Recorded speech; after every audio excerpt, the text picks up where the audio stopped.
Harry Potter and the Cursed Child Parts 1 and 2, based on an original news story by J.K. Rowling, John, Tiffany, and Jack.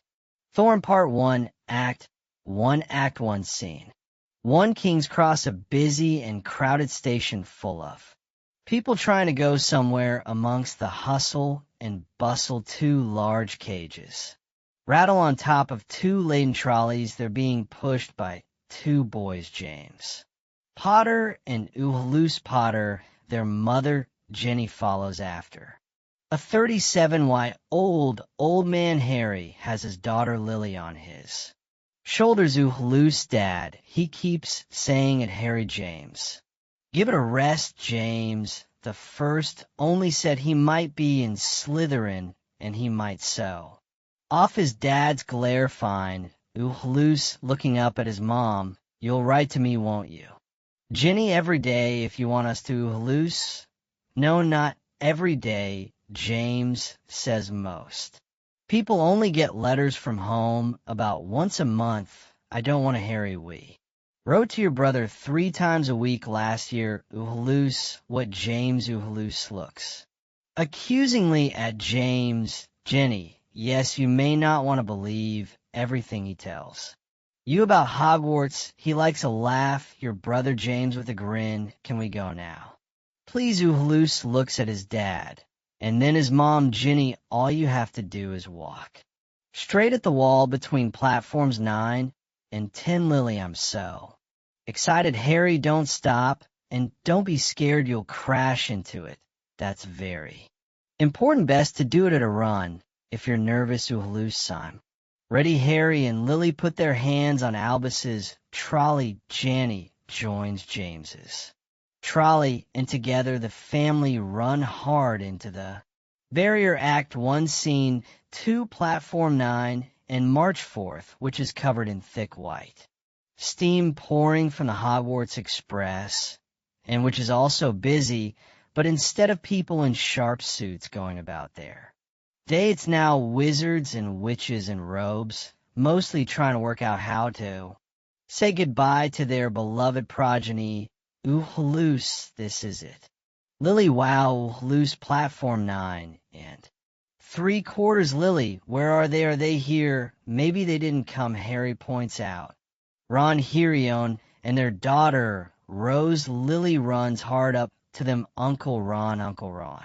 Ron turns toward them as Lily goes barreling up to him. He picks her up into his arms. Ron, if it isn't my favorite Potter. Lily, have you got my trick, Ron? Are you aware of the Weasley wizard? Wheezes certified, no stealing breath. Rose, mom, dad's doing that lame thing again. Hermione, you say lame. He says glorious. I say somewhere in between. Ron, hang on, let me just munch this air. And now it's just a simple matter of excuse me if I smell slightly of garlic. He breathes on her face. Lily giggles. Lily, you smell of porridge. Ron, bing bang. Boing, young lady, get ready to not being able to smell at all. He lifts her nose off. Lily, where's my nose? Ron. Tata, his hand is empty. It's a lame trick. Everyone enjoys its lameness. Lily, you are silly. Loose. Everyone's staring at us again. Ron, because of me, I'm extremely famous. Mice experiments are legendary. Ami one. That's certainly something thing. Harry parked. All right then, Ron, I did. Ami one didn't believe I could pass a muggle driving test. Did you? She thought I'd have to confound the examiner. Hermione, I thought nothing of the kind. I have complete faith in you. Rose, and I have complete faith. He did confer the examiner. Run. Oh, Loose, Dad, Loose. P.S. on Harry's robes. Harry looks down. Do you think, what if I'm put in Slytherin? Harry, and what would be wrong with that? Loose, Slytherin is the house of the snake of dark magic. It's not a house of brave wizards. Harry. Loose says you were named after 2 headmasters of Hogwarts. One of them was a Slytherin, and he was probably the bravest man I ever knew. Loose, but just say Harry if it matters to you. You, the sorting hat, will take your feelings into account loose. Really, Harry, it did for me. This is something he's never said before. It resonates around his head. A moment Hogwarts will be the making of you loose. I promise you, there is nothing to be frightened of there, James, apart from the Thestrals. Watch out for the Thestrals loose. I thought they were invisible. Harry, listen to your professors. Don't listen to James. And remember to enjoy yourself now. If you don't want this train to leave without you, you should leap on Lily. I'm going to chase the train out. Jean, Lily, come straight back. Ami 1 Rose. Remember to send Neville our love. Rose, Mom. I can't send a professor love. Rose. Exits for the train, and then Loose turns and hugs Ginny and Harry one last time, before following after her. Loose, okay then. Bye. He climbs on board. Hirio and Ginny, Ron, and Harry stand watching the train as whistles blow up and down the platform. Ginny, they're going to be okay. Right, Hirio, and Hogwarts is a big place run big. Wonderful, full of food. I'd give anything to be going back. Harry, strange old being. Worried he'll be sorted into Slytherin. Ami 1. That's nothing Rose is. Worried whether she'll break the Quidditch scoring record in her first or second year, and how early she can take her owls. Ron, I have no idea where she gets her ambition from. Ginny, and how would you feel, Harry, if he is Ron, you know? Jean, we always thought there was a chance you could be sorted into Slytherin. Ginny, what, Ron? Honestly, Fred and George ran a book. Ami 1. Can we go? People are looking, you know. Ginny, people always look when you three are together, and apart people always look at you. The 4 exit. Ginny stops Harry. Harry, he'll be all right, won't he? Harry, of course he will. Act 1, Scene 3, the Hogwarts Express. Loose and Rose walk along the carriage of the train, the trolley, which approaches, pushing her trolley. Which anything from the trolley, dears? Pumpkin pasty, chocolate frog cauldron. Cake. Rose, spotting Albus's loving look at the chocolate frogs. How we need to concentrate. Loose, concentrate on what? Rose, on who we choose to be friends with. My mom and dad met your dad on their first Hogwarts Express, you know, Loose. So we need to choose now who to be friends with for life. That's quite scary. Rose, on the contrary, it's exciting. I'm a Granger Weasley. You're a Potter. Everyone will want to be friends with us. We've got the pick of anyone we want to. Loose. So how do we decide which compartment to go in? Rose. We rate them all, and then we make a decision. Loose opens a compartment door to look in on a lonely blonde kid. Scorpus, in an otherwise empty compartment. Loose smiles. Scorpius smiles back. Loose, hi. Is this compartment? Scorpius, it's free. It's just me. Loose, great. So we might just come in for a bit if that's okay. Scorpius, that's okay. Hi, Loose. My name is Loose. Scorpius, hi, Scorpius. I mean, I'm Scorpius. You're Loose. I'm Scorpius, and you must be. Rose's face is growing colder by the minute. Rose. Scorpius, hi, Rose. Would you like some of my fizzing wispies? Rose, I've just had breakfast, thanks. Scorpius, I've also got some Shaka Chalk, pepper rimps, and some jelly slug. Mom's idea. She says sing sweets, they always help you make friends. He realizes that singing was a mistake. Stupid idea. Probably Loose. I'll have some. Mom doesn't let me have sweets. Which one would you start with? Rose hits Loose out of sight of Scorpus, easy. I've always regarded the pepper imp as the king of the confectionery bag, the peppermint sweets that make you smoke at the ears. Loose. Brilliant then. That's what all. Rose hits him again. Rose, will you please stop Hitting me, Rose, I'm not hitting you loose, you're hitting me, and it hurts. Scorpius's face falls Scorpius, she's hitting you because of me. Ulus with Scorpius, listen, I know who you are, so it's probably only fair you. Know who I am, Alvis? What do you mean you know who I am, Scorpius? You're Albert Potter, she's Rosegrew Weasley, and I am Scorpus. Malloy, my parents are Aoria and Draco Malfoy. Our parents, they didn't get on. Rose, that's putting it mildly, your mom and dad are Death Eater Scorpius. Affronted dad was, but mom wasn't. Rose looks away, and Scorpus knows why she. Does I know what the room is? And it's a lie, you loose looks from an uncomfortable. Rose to a desperate Scorpius, loose what? Is the rumor Scorpius the rumor is that my parents couldn't have children, and my father and my grandfather were so desperate for a powerful heir to prevent the end of the Malloy line that they used a time turner to send my mother back loose. To send her back where Rose the rumor is that he's Voldemort's son. Loose, a horrible, uncomfortable silence. It's probably rubbish, I mean. Look, you gotta nose the tension is slightly broken. Scorpius laughs, pathetically grateful. Scorpius, and it's just like my father's, I got his nose, his hair, and his name not. That's a great thing. Either, I mean, father-son issues, I have them, but on the whole, I'd rather be a Mio than the son of the Dark Lord Scorpius. And Albus look at each other, and something passes between them. Rose, yes, well, we probably should sit somewhere else. Come on, Uhalus is thinking. Deeply Uhalus, no off, Rose's look on. Okay, you go on, Rose Uhalus. I won't wait, Uhalus, and I wouldn't expect you to, but I'm staying here. Rose looks at him a second, and then leaves the compartment. Rose finds Scorpius and Uhalus are left, looking at each other, unsure. Scorpius, thank you, Uhalus.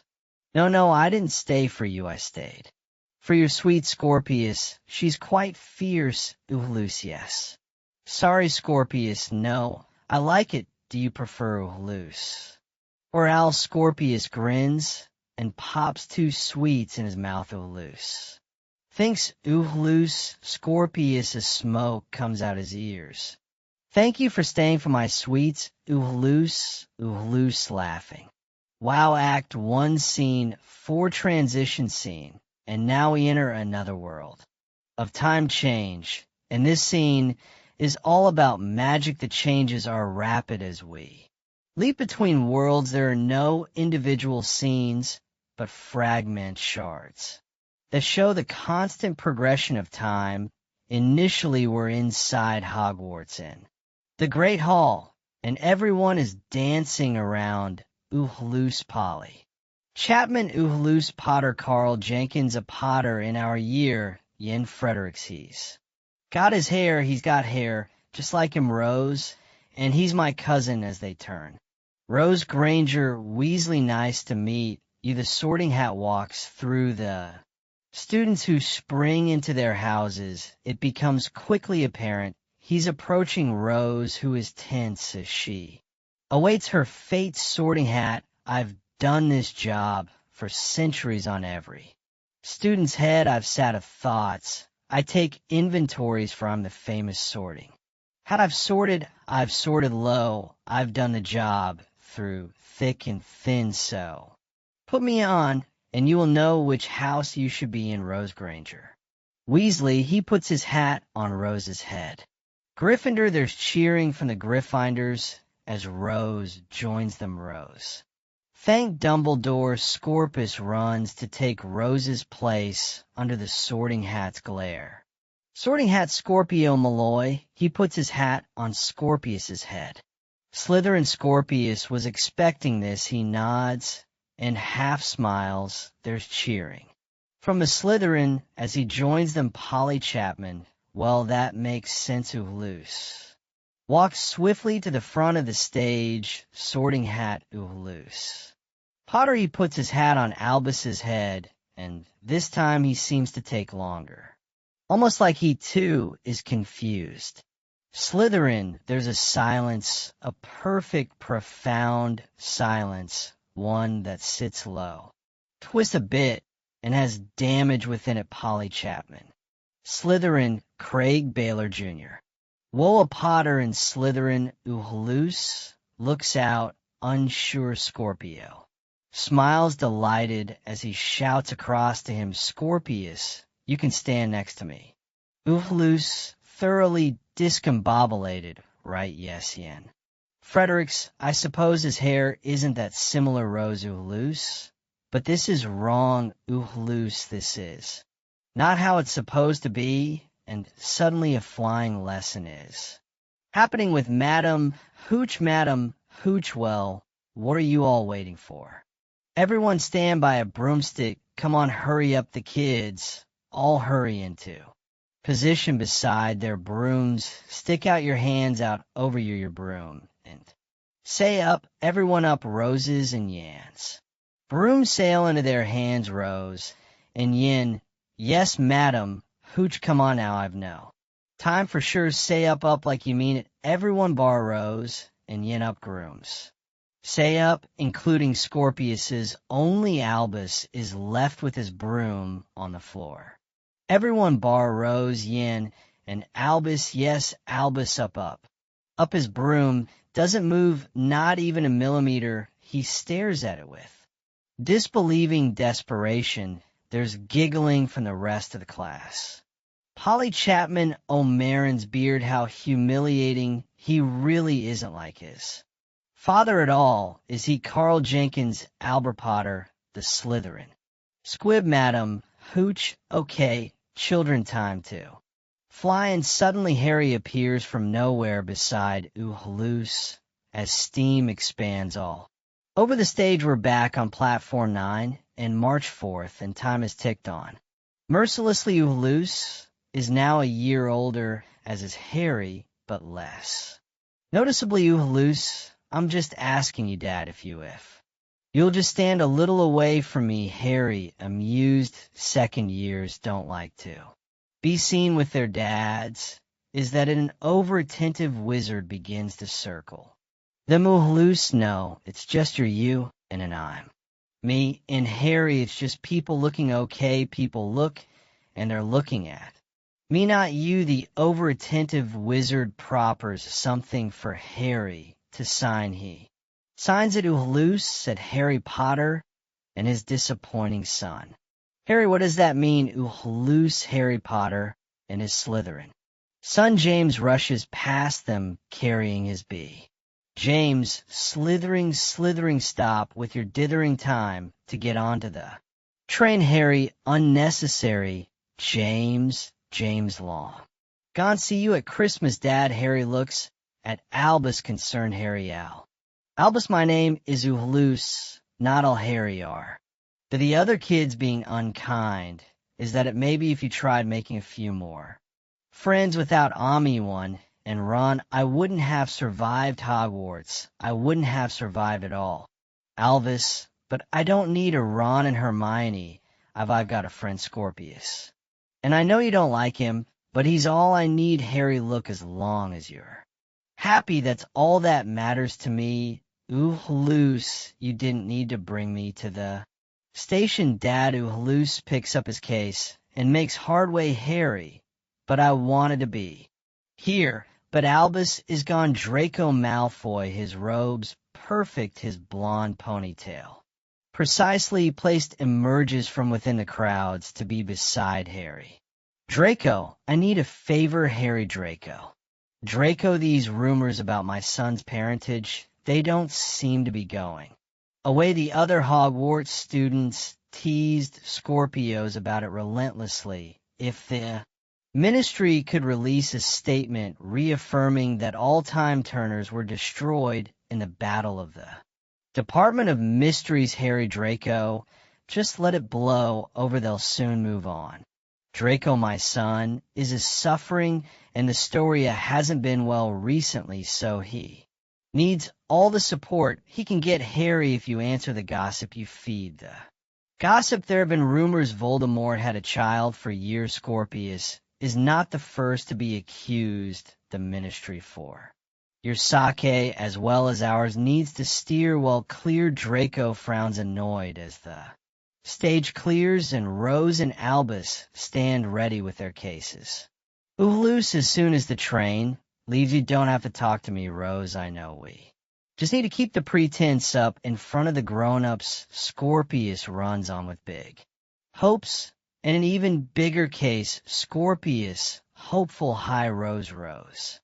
Definitive by Loose. Scorpius, still hopeful. She's melting and sudden. We're in the Great Hall, and Professor McGonagall is standing at the front with a big smile on her face. Professor McGonagall, and I'm pleased to announce Gryffindor's newest member of the Quidditch team.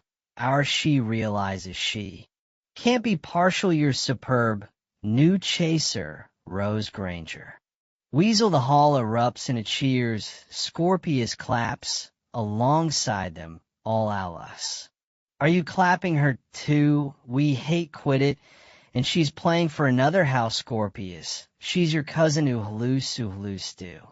You think she'd clap for me? Scorpius. I think she's brilliant. The students circle Albus again as suddenly a potions class begins. Polly Chapman Albert Potterin. Irrelevance, even portraits turn the other way away when he comes up the stairs.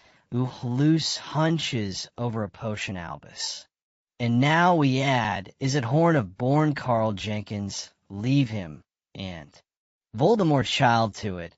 I say Loose with just a little salamander blood. The potion explodes loudly. Scorpius. Okay, what's the counter ingredient? Well, what do we need to change? Albus. Everything. And with that, time moves ever onwards. Albus's eyes become darker. His face grows more sour. He's still an attractive boy, but he's trying not to admit it.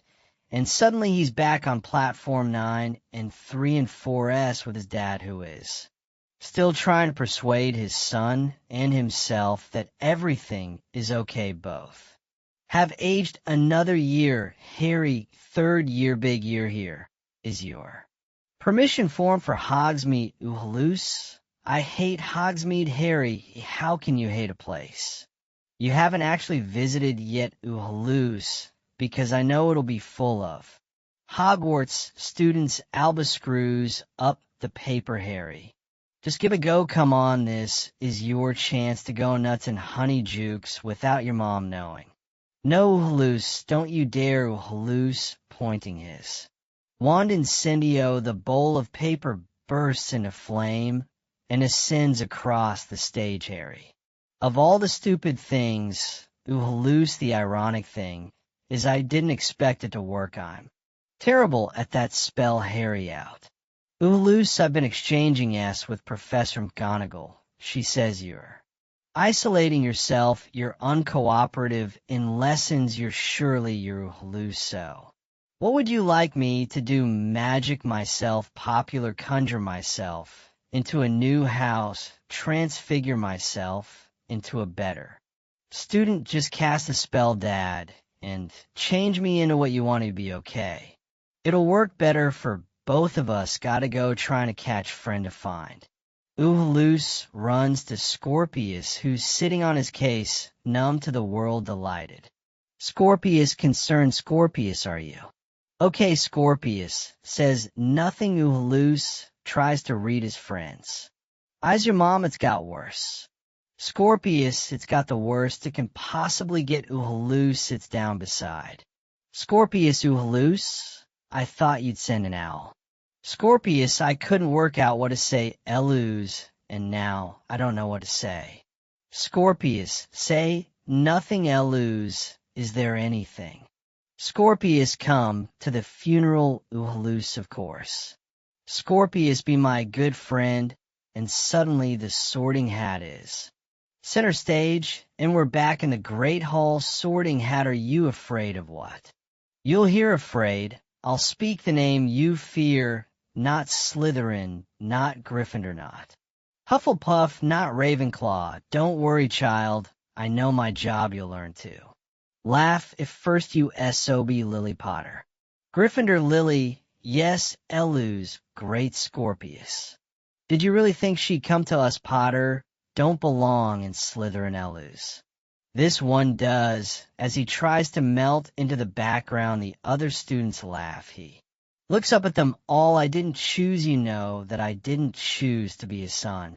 Act 1 scene. 5 Ministry of Magic. Harry's office. Hirion sits with piles of paper in front of her in Harry's messy office. She is slowly sorting through it all. Harry enters in a rush. He is bleeding from a graze on his cheek. Hirion, how did it go? Harry, it was true. Ami 1 Theodore, not Harry in custody. Ami 1 and the time turner itself. Harry reveals the time turner. It shines out alluringly. Is it genuine? Does it work? It's not just an hour reversal turner. It goes back further. Harry, we don't know anything yet. I wanted to try it out there. And then, but why is the heads prevailed?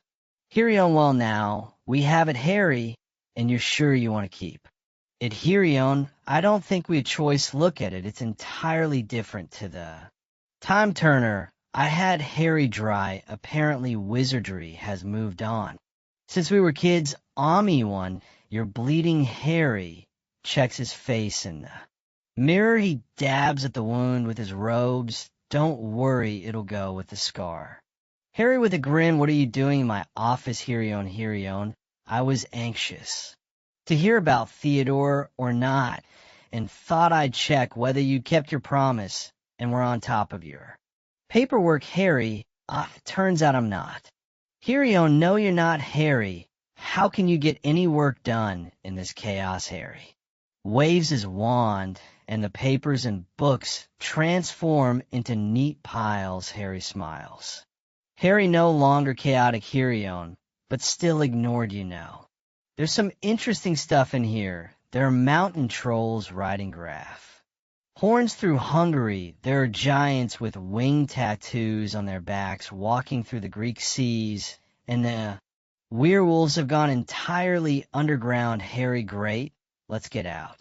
There'll get the team together. Hirion, Harry, I get it. Paperwork, boring. Harry, not for you. Hirion, I'm busy enough with my own. These are people and beasts that fought alongside Voldemort in the great wizarding wars. These are allies of darkness. This combined with what we have just unearthed at Feldernotz could mean something. But if the head of magical law enforcement isn't reading his files, Harry, but I don't need to read it. I'm out there hearing about it. Theodore, not it was me who heard the rumors about the time turner and me who acted upon it. You really don't need to tell me off. Hirion looks at Harry. This is tricky. Hirion, do you fancy a toph? Don't tell Ron. Harry, you're changing the subject. Hirion, I truly am toffee. Harry can't. We're off sugar at the moment. Beat, you know, you could get addicted to that stuff. Ami 1, what can I say? My parents were dentists. I was bound to rebel at some point. 40 is leaving it a little, but you've just done a brilliant thing. You're certainly not being told off. I just need you to look at your paperwork every now and again, that's all. Consider this a gentle nudge from the Minister for Magic. Harry hears the implication in her emphasis. He nods. How's Jenny? How's loose? Harriet, seems I'm as good at fatherhood as I am at paperwork. How's Rose? How's Hugo? Hirion with a grin. You know, Ron says he thinks I see more of my secretary Ethel. She indicates offstage than him. Do you think there's a point where we made a choice parent of the year or ministry official of the year? Go on, go home to your family. Harry, the Hogwarts Express is about to depart for another year. Enjoy the time you've got left, and then come back here with a fresh head and get these files read. Harry, you really think this could all mean something? Hirion with a smile. It could do, but if it does, we'll find a way to fight it. Harry, we always have. She Smiles once more, pops a toffee in her mouth, and leaves the office. Harry is. Left alone, he packs his bag, he walks out of the office and down a corridor. The weight of the world upon his shoulders, he walks tired into a telephone box. He dials 62442 telephone box. Farewell, Harry Potter. He ascends away from the Ministry of Magic. Act 1, Scene 6. Harry Potter and Jenny Potter's house. Albus can't sleep. He is sitting at the top of the stairs. He hears voices.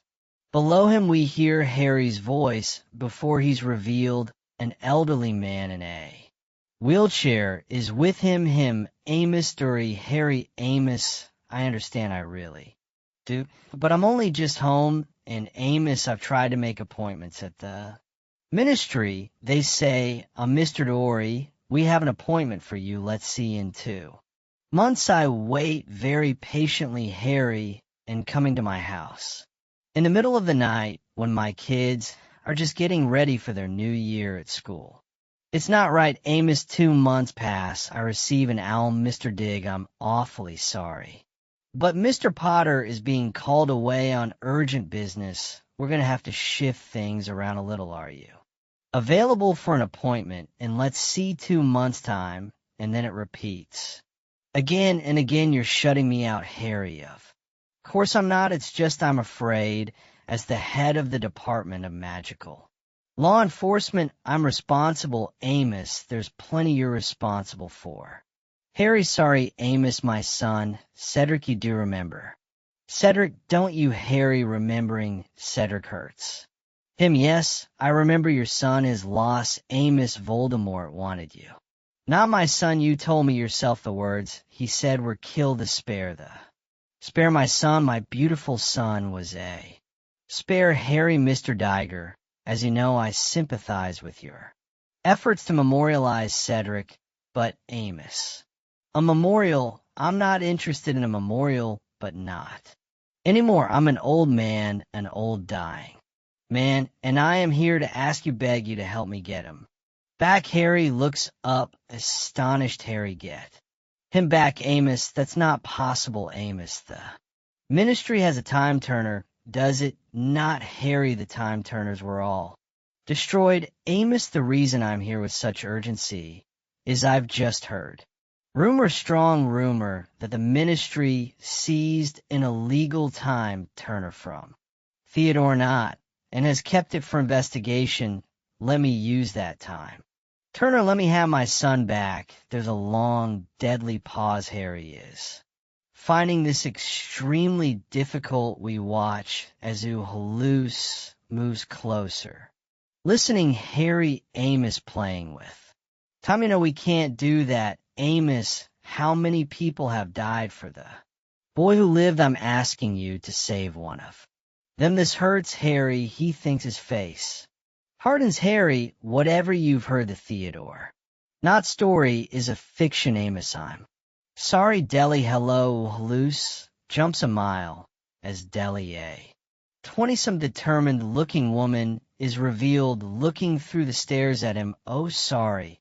I didn't mean to startle. I used to be a big stare listener myself, sitting there waiting for someone to say something the tiniest bit interesting. Elus, who are you? Because this is sort of my house. And Deli, I'm a thief. Of course I'm about to steal everything you own.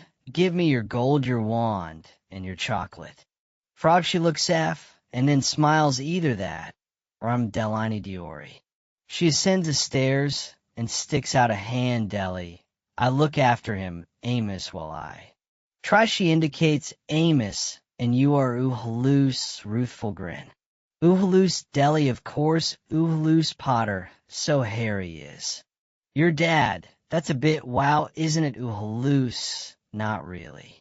Deli, if I just put my foot in it, it's what they used to say about me at school. Delani degree. There isn't a hole she couldn't dig herself into.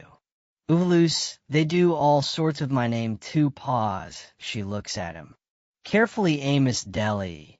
She makes to depart and then hesitates. She smiles at Halus. Deli, We don't choose who we're related to. Amos isn't just my patient. He's my uncle. It's part of the reason I took the job at Upper Flagel, but that's made it difficult. It's tough to live with people stuck in the past, isn't it, Amos? Deli Uhalus, Upper Flagel Deli. Oswald's home for old witches and wizards. Come see us sometime if you like, Amos. Deli, she smiles, and then trips as she travels down the stairs. She enters the room with Amos and Harry in it. Uhalus watches her. Deli, yes, Uncle Amos meet. The once great Harry Potter, now a stone-cold ministry man. I will leave you in peace, or if peace is the right word for it. Deli, my chair. Deli, yes. Uncle Amos is pushed out of the room. Harry is left looking for Lon. Uhalus watches on, thinking carefully. Act 1, Scene 7. Harry and Jenny Potter's house. Albus's room. Uhalus is sitting on the bed as the world goes on outside his door, still against the constant motion outside. We hear a roar from James from offstage. Jenny, James, please ignore your hair and tidy that damn room. James, how can I ignore it? It's pink. I'm going to have to use my invisibility cloak. James appears at the door. He has pink hair. Jenny, that's not why your dad gave you that cloak. Lily, who see my potions book. Jenny, Lily Potter, don't think you're wearing those to school tomorrow. Lily appears at Albus's door. She's wearing fairy wings that flutter. Lily, I love them. They're fluttery. She exits as Harry appears in Albus's doorway. He looks through Harry. Hi. There's an awkward pause between them. Jenny appears in the doorway.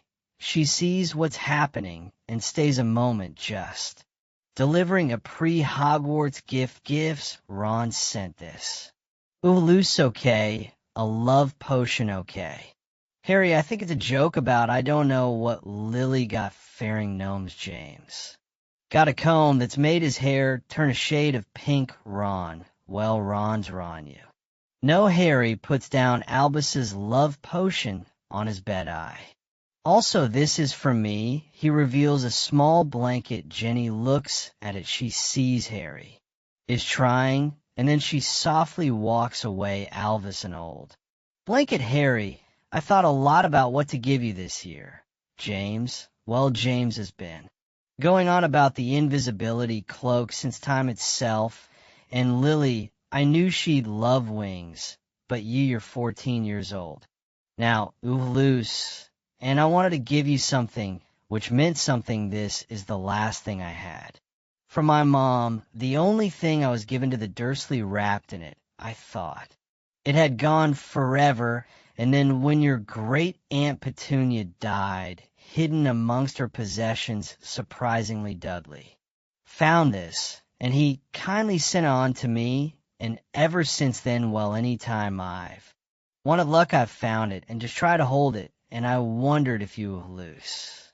Wanted to hold it too? Okay, done. Let's hope it brings me luck. I certainly need. So he touches the blanket, but you should keep it, Harry. I believe Petunia wanted me to have it. That's why she kept it, and now I want you to have it for me. I didn't really know my mother, but I think she'd have wanted you to have it too, and maybe I could find you, and on Hallows Eve, I'd like to be with it on the night they died, and that could be good for the two of us. Uhalus, listen, I've got quite a lot of packing due, and you undoubtedly have ministry work coming out of your ear. So, Harry Uhalus, I want you to have the blanket. Uhalus, and do what with it? Fairy wings. Makes sense, Dad. Invisibility cloaks, they also make sense. But this really, Harry is slightly heartbroken. He looks at his son, desperate to reach out. Harry, do you want a hand packing? I always loved packing. It meant I was leaving Privet Drive and going back to Hogwarts, which was, well, I know you don't love it, but Uhalus, for you, it's the greatest place on earth. I know the poor orphan bullied by his uncle and Aunt Delay. Harry Uhalus, Please can we just do Halloos traumatized by his cousin Dudley, saved by Hogwarts Eye? Know-it-all dad blah blah blah Harry, I'm not gonna rise to your bait Halloos Potter, Halloos the poor, or who went on to save us, also may I say on behalf of wizarding kind, how grateful we are for your heroism, should we bow now? Or will a curtsy do Harry Halloos please? You know I've never wanted gratitude Halloos, but right now I'm overflowing with. It must be the kind gift of this moldy blanket that did it Harry Moldy. Blanket Halloos, what did you think would happen we'd hug? I tell you, I always loved you. What would Harry finally losing his temper, you know what I'm done with being. Made responsible for your unhappiness, at least you've got a dad, because I didn't. Okay, Halloos, and you think that was unlucky, I. Don't Harry you wish me dead, Halloos no, I just wish you were my dad, Harry, seeing red. Well, there are times I wish you weren't my son. There's a silence, Halloos nods pause. Harry realizes what he said. No, I didn't mean that. Halloos, yes you did, Harry. Halloos, you just know how to get under my skin. Halloos, you meant a dad, and honestly, I don't blame you. There's a horrible pause. You should probably leave me alone. Now, Harry Halloos, please. Halloos picks up the blanket and throws it. It collides with Ron's love potion, which spills all over the blanket and the bed, producing a small puff of smoke. Halloos, no luck or love for me. Then Halloos runs out of the room. Harry goes after him. Harry, Halloos, Halloos. Please act 1, scene 8, dream hut on the rock. There's a large boom. Then there's a large crash. Dudley, Dursley, Aunt Petunia, and Uncle Vernon towering behind a bed. Dudley Dursley. Mom, I don't like this, Aunt Petunia. I knew we made a mistake coming here. Vernon, there's nowhere we can hide. Not even a lighthouse is far enough away. There's another large boom. Uncle Vernon, hold on. Whatever it is, it's not coming in here, Petunia. We're cursed. He's cursed us. The boy has cursed us. Saying, young Harry, this is all your fault. Get back in your hole. Young Harry flinches as Uncle Vernon holds out his rifle. Uncle Vernon, whoever's there, I should warn you, I'm armed. There's a massive smash, and the door falls off its hinges. Hagrid stands in the middle of the door. He looks at them all. Hagrid, couldn't make us a cup of tea. Could you? It's not been an easy journey. Dudley Durry, look at him. Uncle Vernon, stand back. Behind me, Patna. Behind me, Dudley. I'll soon see this scar anger off Hagrid Scara. What he picks up Uncle Vernon's gun. Haven't seen one of these for a while. He twists the end of the gun and ties it in a knot. Oops-a-daisy. And then he gets distracted. He's seen young Harry Potter. Young Harry. Hello, Hug. Last time I saw you, you was only a baby. You look a lot like your dad, but you've got your mom's eyes. Young Harry, you knew my parents hugged.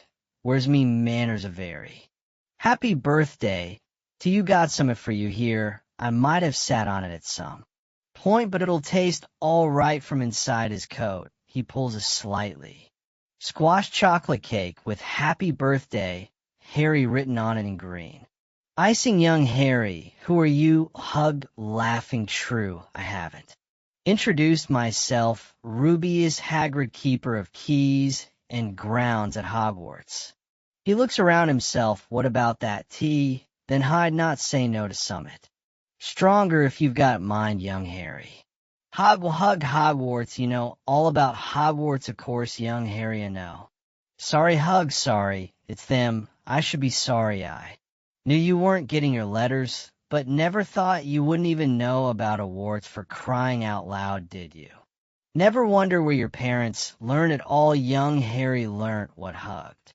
Turns menacingly towards Uncle Vernon. Hug, do you mean to tell me that this boy knows nothing about Anything, Uncle Vernon. I forbid you to tell the boy anything more, young Harry. Tell me what. Hagrid looks at Uncle Vernon and then at young Harry. Hagrid, Harry, you're a wizard. You changed everything. You're the most famous wizard in the whole world. And then right from the back of the room and whispering around everyone, words said with an unmistakable voice. The voice of Voldemort. Harry. Potter Act 1, Scene 9. Harry and Ginny Potter's house. Bedroom. Harry wakes, suddenly breathing deeply in the night. He waits a moment, calming himself, and then he feels intense pain in his forehead and his scar. Around him, dark magic moves Ginny. Harry, Harry, it's fine. Go back to sleep, Ginny. Lumos. The room is filled with light from her wand. Harry looks at her. Nightmare. Harry, yes, Ginny. About what, Harry? The delay. Well, it started there. Then it became something else. Pause. Ginny looks at him, trying to work out where he is. Ginny, do you want a sleep draft? Harry, no. I'll be fine. Go back to sleep, Ginny. You don't seem fine. Harry says nothing, seeing his agitation. It can't have been easy with Amos Diggory. Harry, the anger. I can cope with the fact he's right is harder. Amos lost his son because of me, Ginny. That doesn't seem particularly fair on yourself, Harry, and theirs. Nothing I can say to anyone unless it's the wrong thing. Of course, Ginny knows what, or rather who he's referring to. Ginny, so that's what's upsetting you the night before Hogwarts. It's never a good night if you don't want to go. Giving Elle the blanket. It was a nice try.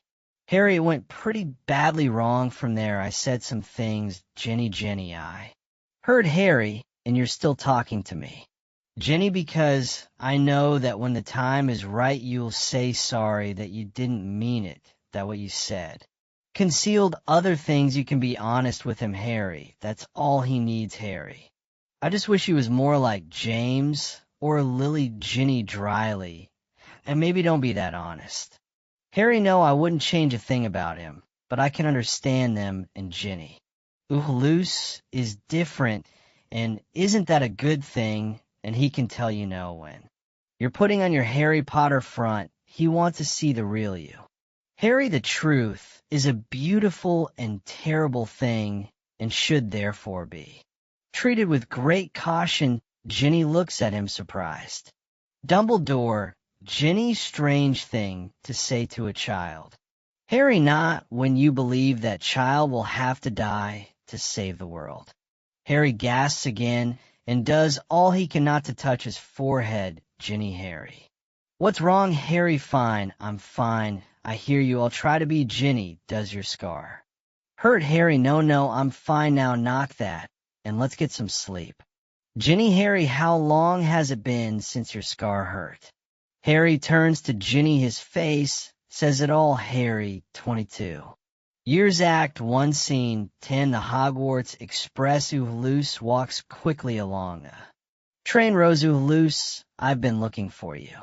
Loose, me. Why, Rose isn't sure how to phrase what she has to say. Rose.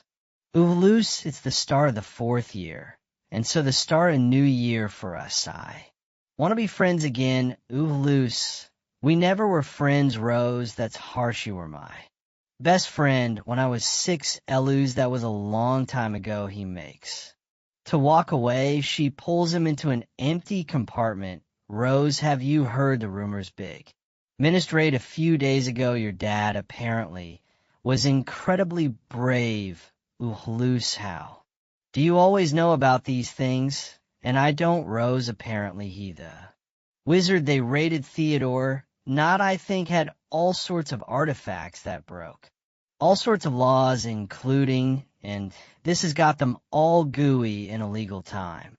Turner, and quite a superior one at that. Loose looks at Rose, everything falling into place. Lose a time. Turner, my dad found a time. Turner, Rose. She, yes, I know. Great. Right, Loose, you're sure. Rose, entirely. Loose, now I have to find Scorpius, he walks down the train. Rose follows, still determined to say her. Peace, Rose, Uhalus, turns decisively Uhalus, who's told. Either you have to talk to me, Rose sprung. Okay, maybe your mom had my dad, but only because she's worried about you. And I just think Uhalus, leave me alone, Rose.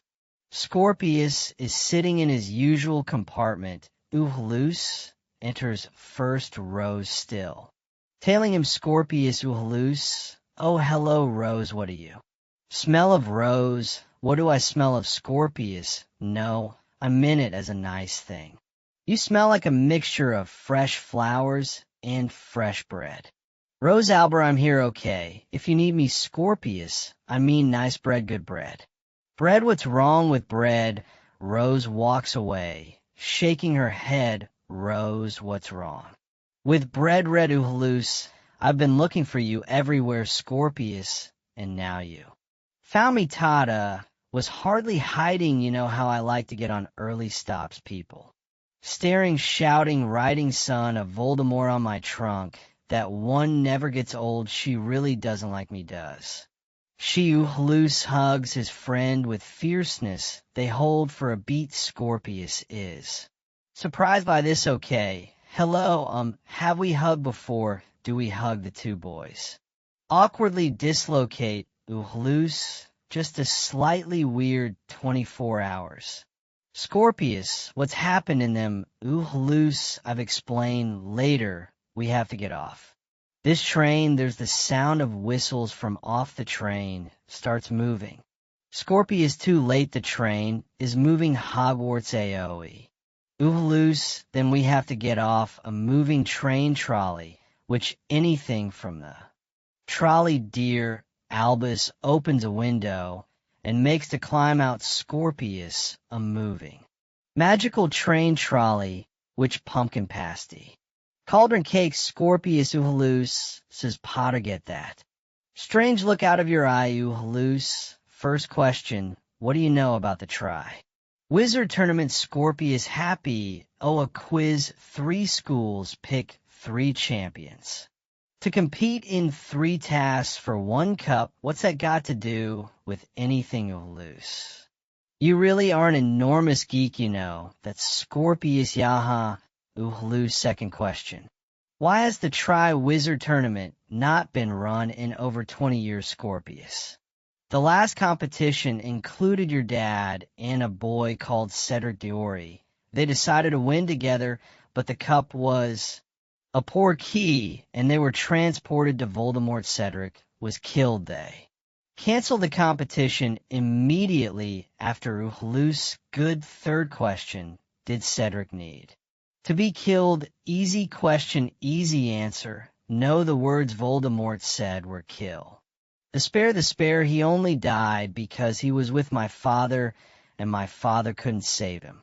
Weakened mistake has been made, and we're going to write it. We're going to use a Time Turner. We're going to bring him back, Scorpius Uhalus, for obvious reasons. I'm not a massive fan of Time Turner's Uhalus when Amos Diori asked for the time. Turner, my father, denied they even existed. He lied to an old man who just wanted his son back, who just loved his son, and he did it because he didn't care, because he doesn't care. Everyone talks about all the brave things Dad did, but he made some mistakes too, some big mistakes. In fact, I want to set one of those mistakes right. I want us to save Cedric. Scorpius, okay. Whatever was holding your brain together seems to have snapped. Uhalus, I'm going to do this. Scorpius, I need to do this. And you know as well as I do, I'll entirely mess it up if you don't come with me. Come on, he grins and then disappears ever up. Scorpius hesitates for a moment. He makes a face and then hoists himself up and disappears after Uhalus. Act 1, Scene 11, the Hogwarts. Express roof, the wind whistles from all angles, and it's a fierce wind at that.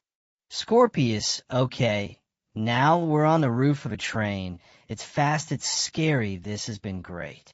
I feel like I've leered a lot about me something about you, but loose as I.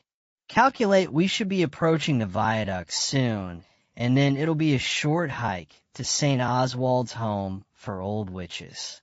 And Wizard Scorpius, the what the where look, I am as excited as you are to be, yea. Rebel for the first time in my life, yea, train roof fun, but now, O Scorpio sees. Something he doesn't want to see Albus the Water will be an extremely useful. Back up if our cushioning charm doesn't work Scorpius Uhlus the trolley witch. Uhlus you want a snack for the journey Scorpius, no, Uhlus the trolley witch is. Coming towards us Uhlus, no, she can't be we're on top of the train Scorpius. Points Uhlus in the right direction, and now he can see the trolley, which who approaches nonchalant, pushing her. Trolley, trolley, anything from the trolley deer's pumpkin. Pasty chocolate frog cauldron cake. Loose, oh trolley, which people don't. Know much about me, they buy my cauldron cakes, but they never really notice me, I. Don't remember the last time someone asked my name, Eluz, what is your name, trolley witcha? I've forgotten. All I can tell you is that when the Hogwarts Express first came to, being Gamble herself offered me this job Scorpius, that's 190 years you've been doing this job for 190 years trolley, which these hands have. Made over 6 million pumpkin pasties. I got quite good at them, but what people haven't noticed about my pumpkin pasties is how easily they transform into something else. She picks up a pumpkin pasty, she throws it like a grenade. It explodes, and you won't believe what I could do with my chocolate.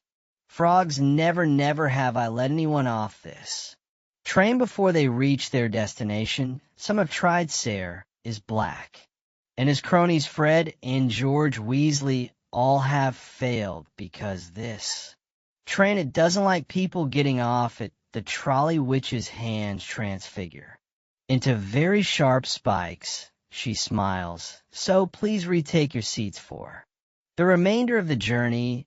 Loose, you were right, Scorpius. This train is magical, Scorpius. At this precise moment in time, I take no pleasure in being right, loose, but I was also right about the viaduct. That's water down their time to try the cushioning charm Scorpius Albert. This is a bad idea. Loose is that he has a moment's hesitation.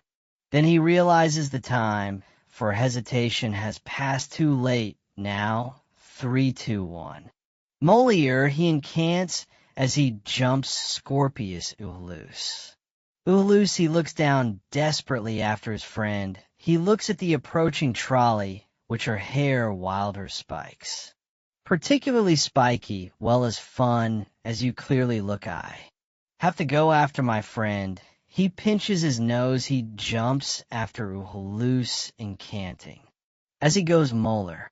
Act 1 scene, 12 Ministry of Magic Grand, meeting room, the stage is flooded with wizards and witches. They rattle and chatter like all true wizards and witches can, amongst them Ginny Draco and Ron above them on stage Herion and Harry Herion. Order, do I have to conjure silence? She pulls silence from the crowd using her wand. Good welcome to this extraordinary general meeting. I'm so pleased so many of you could make it. The wizarding world has been living in peace now for many years. It's 22 years since we defeated Voldemort at the Battle of Hogwarts, and I'm delighted to say there is a new generation being brought up having known only the slightest conflict until now. Harry Voldemort's allies have been showing movement for a few months now. We followed trolls making their way across Europe, giants starting to cross the seas, and the werewolves, well, I'm distressed to say we lost sight of them some weeks ago. We don't know where they're going or who's encouraged them to move. We are aware they are moving, and we are concerned what it might mean. So we're asking if anyone has seen anything felt. Anything, if you could raise a wand, we will hear everyone speak, Professor. McGonagall, thank you, Professor McGonagall. It did look like the potion. Stores have been interfered with when we returned from summer break, but not a huge amount of ingredients were missing. Some Boone slang skin and lacewing flies, nothing on the restricted register. We put it down to Peeves Ami one, thank you. Professor, we shall investigate. She looks around the room.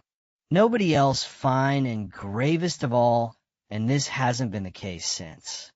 Voldemort Harry Scar is hurting again. Draco Voldemort is dead. Voldemort is gone. Hirion, yes, Draco Voldemort is dead. But these things all lead us to think that there is a possibility that Voldemort, or some trace of Voldemort, might be back. This gets a reaction, Harry. Now this is difficult, but we have to ask it to rule it out. Those of you with the dark. Mark, have you felt anything, even a twinge? Draco back to being prejudice against those with a dark? Mark, are we Potter Ami one? No, Draco Harry is simply trying to Draco. You know what this is about, Harry. Just want his face back in the newspapers again. We've had rumors of Voldemort coming back from the Daily Prophet once a year, every year, Harry. None of those rumors came from me. Draco, really, doesn't your wife edit the Daily Prophet? Jenny steps towards him, outraged. Jenny, the sports pages. Ami one. Draco Harry brought this matter to the attention of the ministry, and I, as Minister for Magic, Draco, I vote you only W, because you are his friend. Ron is held back by Ginny as he charges at Draco. Ron, do you want to smack in the mouth? Draco face. It his celebrity impacts upon you all, and how better to get everyone whispering the Potter name again than with he does an impression of Harry. My scar is hurting. My scar is hurting. And do you know what this all means? That the gossip mongers once again have an opportunity to defame my son with these ridiculous rumors about his parentage. Harry, Draco, no one is saying this has anything to do with Scorpius. Draco, while I for one think this meeting a sham, and I'm leaving. He walks out. Others start to disperse after him. Hirion, no, that's not the way. Come back, we need a strategy. Act 1, Scene 13, St. Oswald's home for old witches and wizards. This is chaos. This is magic. This is St. Oswald's home for old witches and wizards, and it is as wonderful as you might hope. Zimmer frames are conjured into life. Knitting wool is enchanted into chaos, and male nurses are made to dance the tango. These are people relieved of the burden of having to do magic for a reason. Instead, these witches and wizards do magic for fun. And what fun they have! Albus and Scorpius enter, looking around themselves amused, and let's face it, slightly scared. Loose NS Scorpius, EXC, excuse me, Scorpius, okay. So this place is wild. Loose. We're looking for Amo Stiggy. There is suddenly total silence. Everything is instantly still and slightly depressed. Well, woman, and what you boys want with that miserable old sod? Deli appears with a smile. Deli, Loose. Loose, you came. How wonderful. Come and say hello to Amos. Act 1, Scene 14, S. Oswald's home for old witches and wizards. Amos's room. Amos looks at Scorpius and Albus, irritated.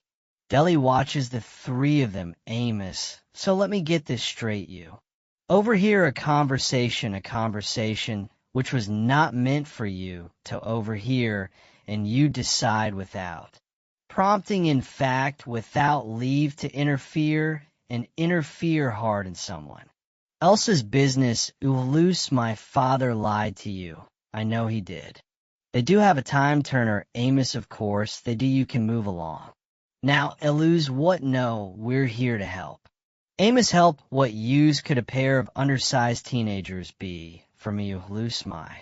Father proved you don't have to be grown up to change the wizarding world, Amos. So I should allow you to get involved because you're a Potter relying on your famous name.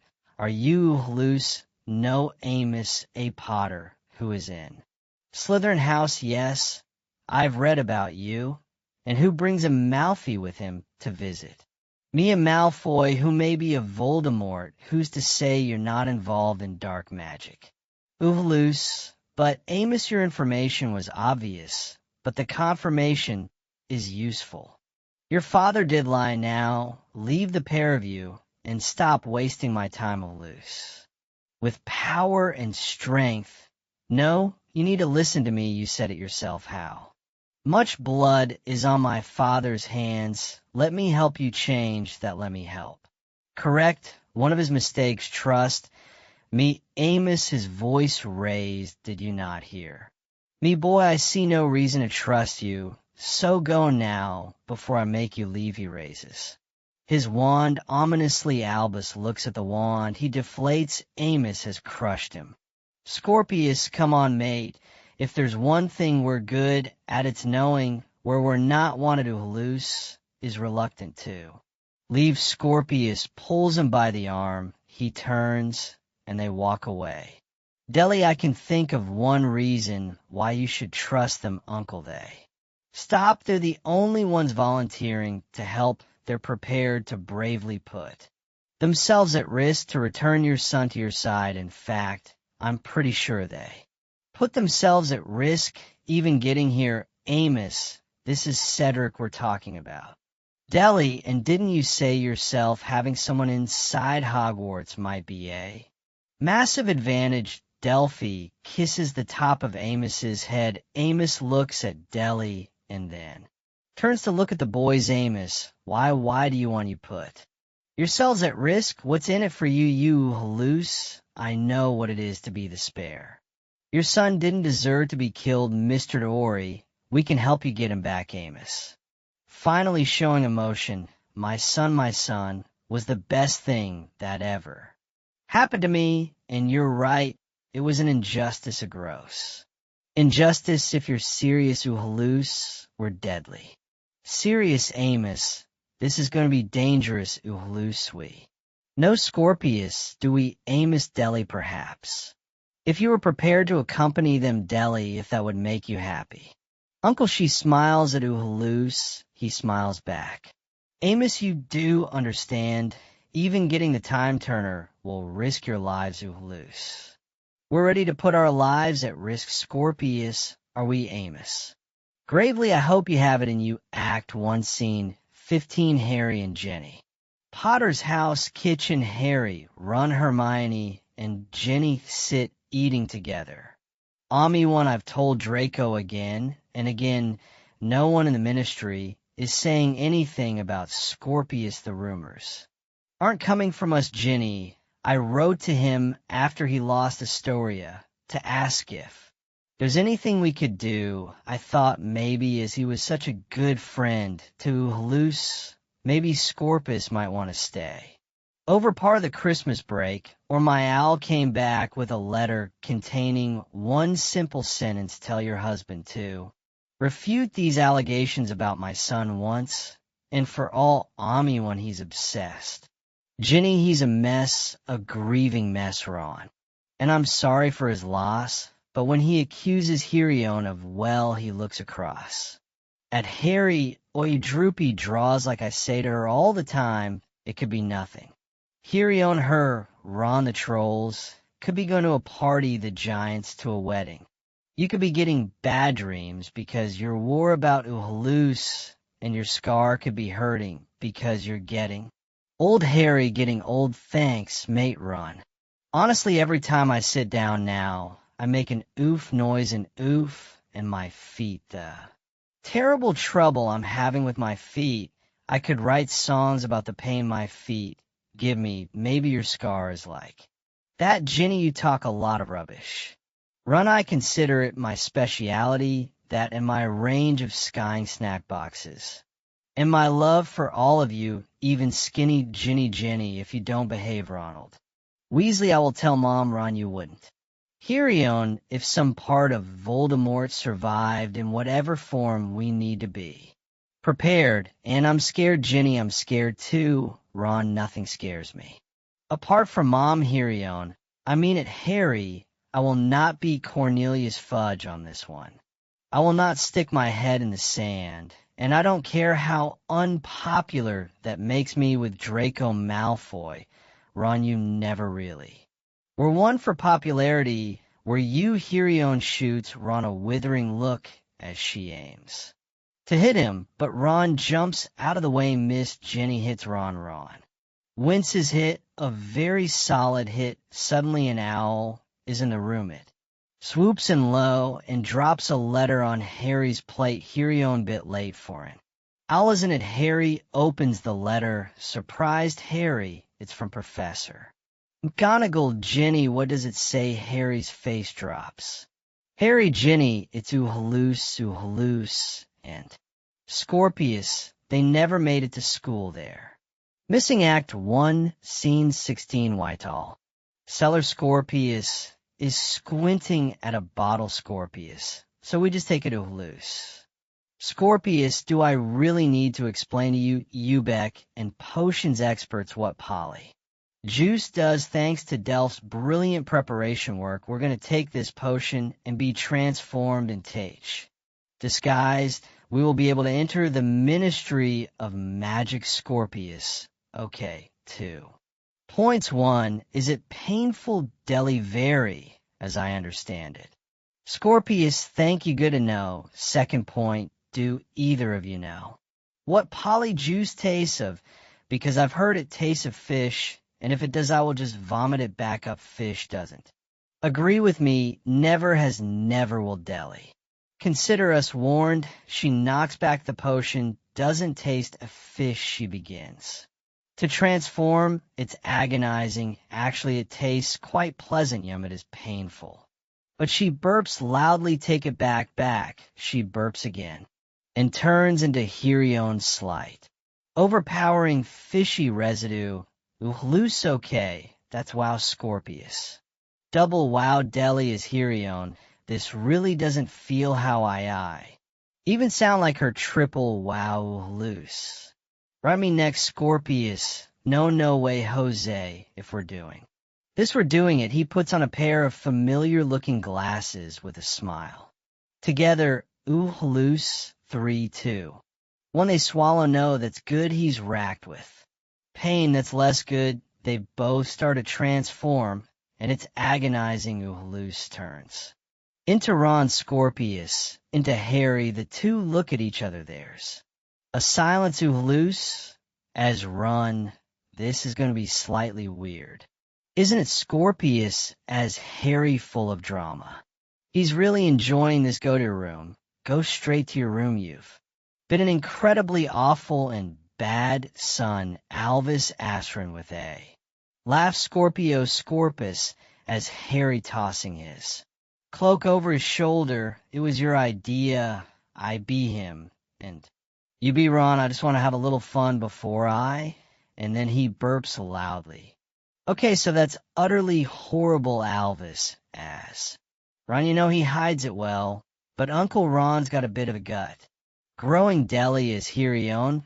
We should go, don't you think? They emerge onto the street. They enter a telephone box. They dial 62442. Telephone box. Welcome Harry Potter. Welcome Harry Granger. Welcome Ron Weasley. They smile as the telephone box disappears into the floor. Act 1, Scene 17, Ministry of Magic meeting room. Harry, Hirion, Ginny, and Draco pace around a small room. Draco, have we searched thoroughly beside the tracks? Harry, my department have searched once and are searching again.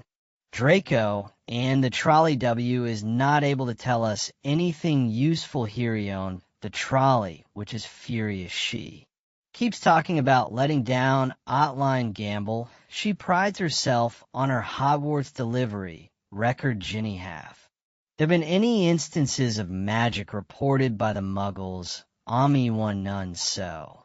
For I've made the Muggle Prime Minister aware, and he is filing what is known as a Mizpur. Sound like a spell it isn't. Draco, so now we're relying on Muggles to find our children, have we told them. About Harry Scar, to Hirion, we're merely asking the Muggles to help in. Who knows how Harry Scar might be involved, but it's certainly a matter we're taking seriously our ASR. Currently investigating anyone involved in dark magic, and Draco, this is not. Death Eater-related Hirion, I'm not sure I share your confidence, Draco. I'm not confident. I'm right the sort of kitten pursuing dark magic now, my son, is a Malfoy they. Wouldn't dare, Harry, unless there's something new out there, something too. Ginny, I agree with Draco. If this is a kidnap, taking you loose, I understand taking. Then both Harry locks eyes with Ginny. It becomes clear what she wants him to say. Draco and Scorpus is a follower, not a leader despite everything I've tried to instill in him.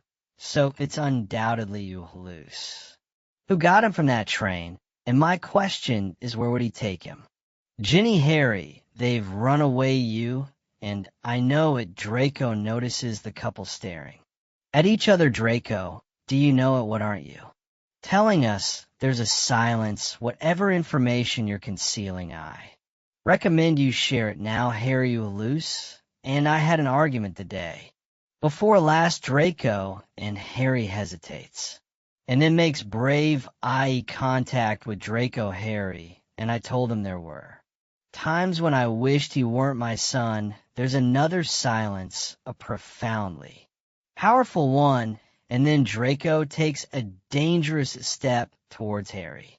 Draco, if anything happens to Scorpius, Ginny steps in between Draco and Harry. Ginny, don't throw around threats. Draco, please don't do that, Draco. Roar, my son, is missing. Ginny, an equal roar, so is mine. He meets her look. There's real emotion in this room. Draco, lip curling. Every inch is father. If you need gold, everything the Mallow have, he's my sole heir. He's my only family. Hirion, the ministry is plenty in reserve. Thank you, Draco. Draco makes to leave. He stops. He looks at Harry. Draco, I don't care what you did or who you saved. You are a constant curse on my family. Harry Potter, Act 1, Scene 18, Ministry of Magic Corridor. Scorpius, as Harry, are you sure it's in there? A guard walks past Scorpius as Harry and dully as Hirion try to affect performances. Yes, Minister, I definitely think this is a matter for the ministry to ponder at length. Yes, guard, with a nod. Minister Deli, as Hirion let ponder it together. The guard walks on. They let out a sigh of relief. It was my uncle's idea to use the Verit serum. We slipped it into a visiting ministry official's drink. He told us that the time turner had been kept, and even told us where the office of the minister for magic herself. She indicates a door. Suddenly they hear a noise. Hirion, from offstage. Harry, we should talk about it. Harry, from off stage, there's nothing to talk about. Deli, as Hirion, oh no, loose, as Romeo. And Dad, the panic is instant and infectious. Scorpius, as Harry, okay.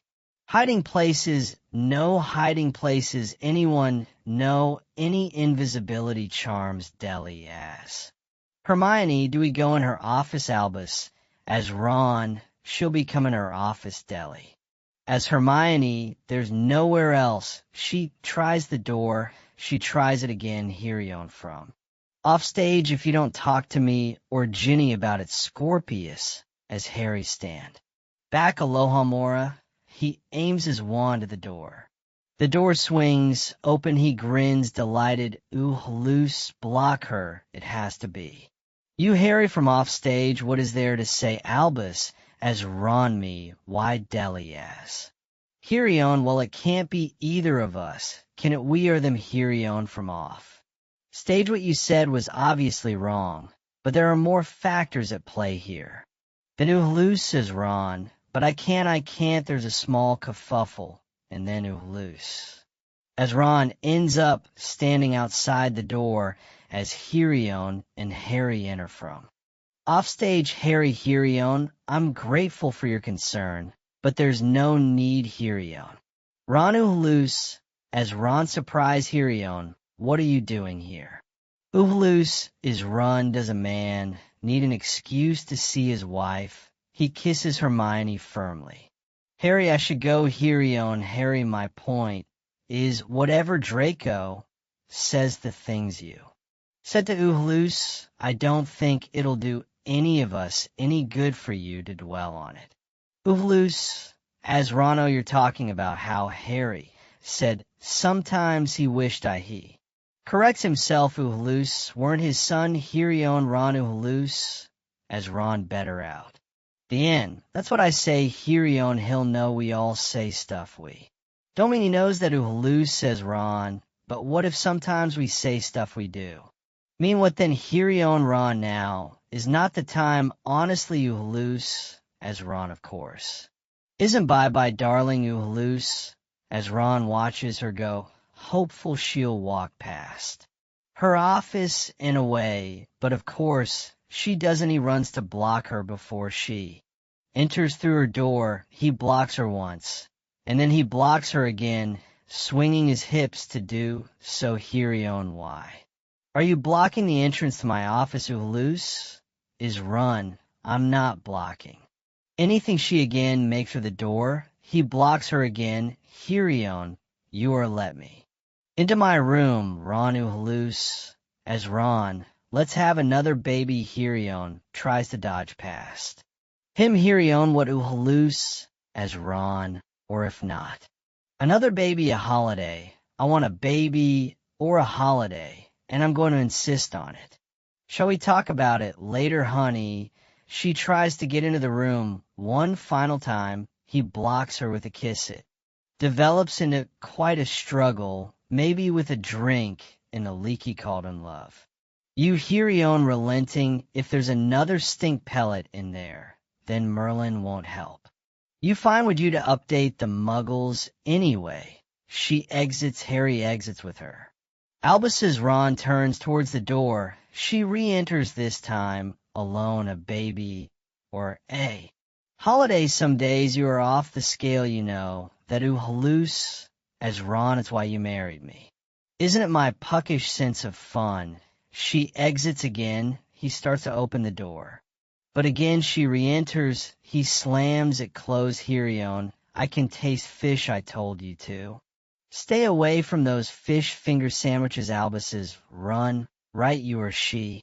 Exits, he checks, she's gone, and the relief floods out of him as he opens the door. Act 1, Scene 19, Ministry of Magic. Hermione's office. Scorpius, as Harry and Dudley as Tim are waiting on the other side of Herm's office door. As Albus, as Ron enters, he slumps.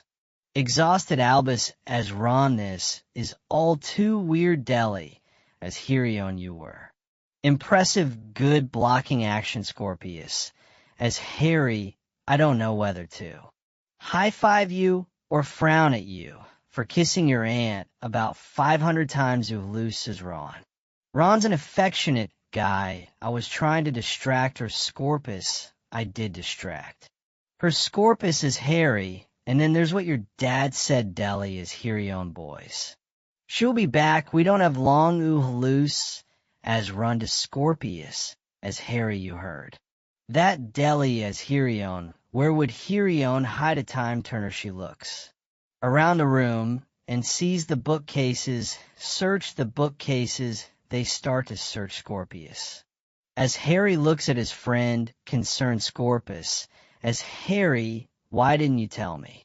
Uhlus, is Ron, my dad says he wishes I weren't his son. Hardly a conversation starter, is it? Scorpio, say Harry tries to work out what to say. Scorpio, say Harry, I No, the Voldemort thing isn't true, and, but sometimes I think I can see. My dad thinking, how did I produce this loose, as Ron's still better than my dad. I'm pretty sure he spends most of his time thinking, how can I give him back Deli? As Hirion tries to pull Scorp, I as Harry towards the bookcases Dully as. Hermione, maybe if we could concentrate on the matter at hand, Scorpus, as Harry my point is. There's a reason we're friends, loose a reason we found each other, and whatever this adventure is about, then he spots a book on a shelf that makes him. Frown, have you seen the books on these shelves? There are some serious books here, banned books curse. Books loose as run how to distract Scorpius from difficult emotional issues. Take him to a library, Scorpius, as Harry all the books from the restricted section, and then some magic, most evil 15th century fiends sonnets of A. Sorcerer that's not even allowed in Hogwarts Alvis as Ron Shadows, and Spirits the Nightshade Guide to Necromancy Deli as Hermione, they are quite. Something aren't they loose as Ron the true history of the Opal Fire, the Imperious Curse, and how to abuse its Scorpius as Harry and looky here, Womai. Eyes and how to see past them by Sybil Trone, a book on divination Hirion. Granger hates divination. This is fascinating. This is a find. He pulls the book from the shelf, and it falls open and speaks book. The first is the fourth A. Disappointing mark, you'll find it in Parked, but not in Parked Scorpius as Harry OK, a book that talks bit. Weird book, the second, is the less fair of those that walk on two legs grubby. Harry a disease of the egg, and the third is both a mountain to climb and a route. To take loose, as Ron it's a riddle, it's giving us a riddle book a turn in the city a glide through a lake dully, as Hirion, what have you done, Scorpius, as Harry I open a book something which has in all my years on this planet never been a particularly dangerous activity. The books reach out and grab Albus, as Ron he only just eludes there. Grasp a loose, as Run, what is that deli is Hirion she's. Weaponized it, she's weaponized her library. This is where the time turner will be solved the riddle, and we'll find. It loose, as Ron the first, is a fourth, you'll find it in Parked, not in Parkat. Do the books start to try and swallow deli, as Hermione Scorpus, as Harry the second is a disease of the egg, the less fair of those who walk on two legs deli. As Hirion, effusively men, music, doors we need to find a book on Dementors the bookcase, pulls her into loose, as Ron deli, what is going on Scorpius, as Harry concentrate loose. Do what she said, find a book on Dementors, and be very careful loose as Ron here, dominating Dementors, a true history of Aben, the book flies open and swings dangerously at Scorpus, as Harry who has to dodge out of the way he falls. Hard against a bookcase which attempts to consume him book, I was born in a cage, but smashed it with rage the gaunt inside me, riddle me free of that witch. Would stop me to be loose, as Ron full Del Red Deli plunges. Through the book's back, as herself deli work faster, she's pulled back in. Screaming loose, as Ron deli, he tries to grab her hand, but she's gone Scorpius, as Harry, she'd become herself again. Did you notice loose? As Ron no, because I was more worried about her being eaten by a bookcase find. Something anything on him, he finds a book the air of Slytherin, do you think? He pulls the book from the shelf. It pulls back Albus's Ron is consumed by. The bookcase Scorpius, as Harry loose. But Uhluce says Ron has gone okay, not that. Voldemort, Voldemort, Voldemort. He scans the shelves, Mara the truth. This must be he. Pulls it open again. It swings away, revealing a splintering light and a deeper voice than previously heard book. I am the creature you have not seen. I am you. I am me, the echo. Unforeseen, sometimes in front, sometimes behind a constant companion, for we are. Entwined, Uhluce emerges from the books as himself again, Scorpus, as Harry Uhluce. He tries to grab him, Uhluce, no, just. Think Uhluce is violently pulled back into the bookcase, Scorpus as Harry, but I. Can an invisible echo, what is it the only thing I'm good at is thinking, and when I need to think I can't, the books pull him inside them. He's powerless, this is. Terrifying the silence, then bang a shower of books are. Released from the bookcase, and Scorpius reemerges, smashing the books aside. Scorpius, no, you don't still Trayer, no, he looked around sunk, but full of energy. This is all wrong, Uhluce, can you hear me? All this for a fraking time, Turner thinks Scorpius, think books, try and grab him constant. Companions, sometimes behind, sometimes in front, hang on, I've missed it, Shadow. Your shadows, shadows, and spirits, it must be. He climbs up the bookcase, which is horrifying as it rises up at him, grabbing at him. With his every step he pulls the book from the shelf, it comes out, and the noise and chaos suddenly. Stop is that suddenly there's a smashing and Albus and dully fall out of the shelves and down to the floor. We beat the library. Uhluce, Deli, are you Deli? Wow, quite a ride. Uhluce notices the book Scorpius is holding to his chest. Is that Scorpius? What's inside that book? Deli, I think we should find out. Don't you? Scorpius opens the book in the center of it, a spinning time. Turner, Scorpius, we found the time, Turner.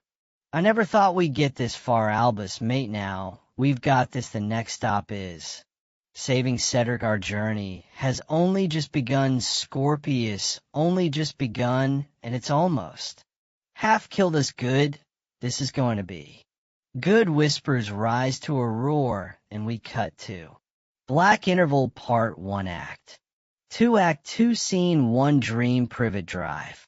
Cover bed under the stairs. Aunt Petunia, Harry, these pots aren't clean. These pots are a disgrace. Harry Potter, wake up.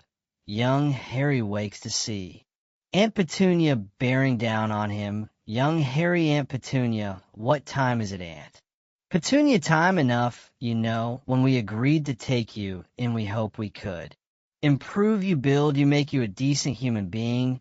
So I suppose it's only ourselves we've got to blame that you've turned out such a limp disappointment. Young Harry, I try arm. Petunia, trying is not succeeding, though, is that there are GRE smars on the glasses.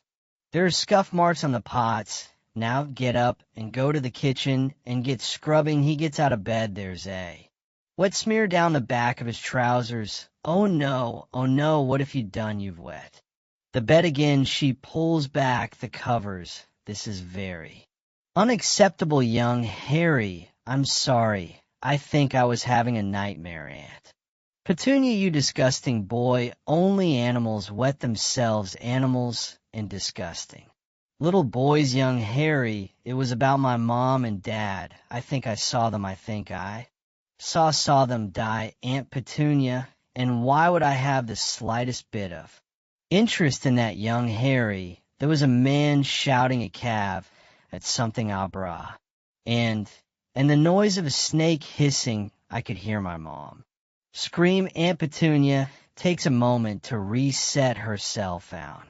Petunia, if you were really reliving their death, all you'd hear would be a screech of brakes and a horrific thud. Your parents died in a car accident, you know that, and don't think your mother had even time to scream. Lord spare you. The details more than that now strip those sheets, get in the kitchen, and get scrubbing. I don't want to have to tell. You again, she exits with a bang, and young Harry is left holding the sheets, and the stage contorts and trees rise as the dream twists into something else entirely suddenly. Albus appears and stands looking at young Harry, and then right from the back of the room, Parseltongue whispers around everyone he's coming words said with an unmistakable voice, the voice of Voldemort. But Act 2, Scene 2, Harry and Ginny Potter's house. Staircase, Harry wakes in the darkness, breathing deeply, his exhaustion palpable, his fear overwhelming Harry. Lumos, Ginny enters, surprised by the light. Ginny. Okay, Harry, I was sleeping. Ginny, you were Harry, you. Weren't any news, any owls, or Ginny? None, Harry. I was dreaming. I was under the stairs, and then I heard him, Voldemort, so clearly. Ginny Fenmore, Harry, and then I saw Albus in red. He was wearing string robes. Ginny, string robes, Harry. Thinks Harry, Ginny, I think I know where he is. Act 2, Scene 3, Hogwarts Head Mistress's office. Harry and Ginny stand in Professor McGonagall's office. Professor McGonagall, and we don't know where in the Forbidden Forest. Harry, I haven't had a dream like it for years, but Albus was there. I know he was. Ginny, we need to get searching as quickly as possible. Professor McGonagall, I can give you Professor Longbottom. His knowledge of plants might be useful. And suddenly there was a rumble in the chimney. Professor McGonagall looks at it, concerned. Then Herion tumbles out. Hermione, is it true? Can I help, Professor? McGonagall, Minister, this is quite unexpected.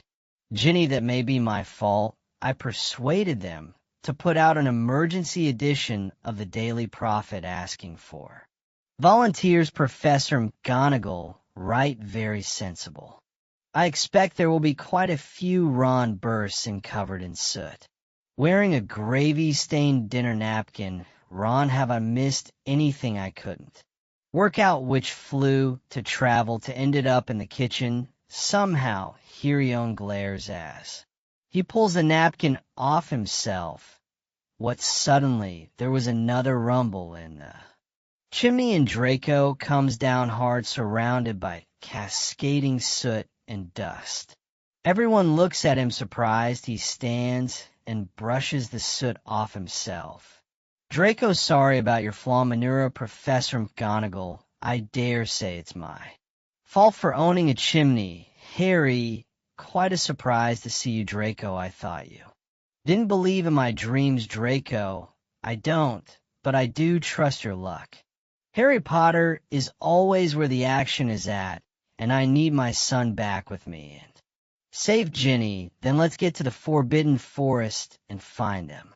Both Act 2, Scene 4, edge of the Forbidden Forest. Albus and Deli face each other, holding W.S. Albus Exel Armisdel's wand flies through the air. Deli, you're getting it now. You're good at this. She takes a one back from him in a posh voice. You're positively disarming young man. Albus expel Armis. Her wand flies back again. Deli, and we have a winner of the 2 high 5 Uhaloose. I've never been good at spells. Scorpus appears at the back of the stage. He looks at his friend talking to a girl, and part of him likes it, and part of him doesn't. Deli, I was rubbish, and then something clicked, and it will for you too. Not that I'm a super witch or anything, but I think you're becoming quite some wizard. Uhaloose, Potter Uhaloose, then you should stick around, teach me more. Deli, of course,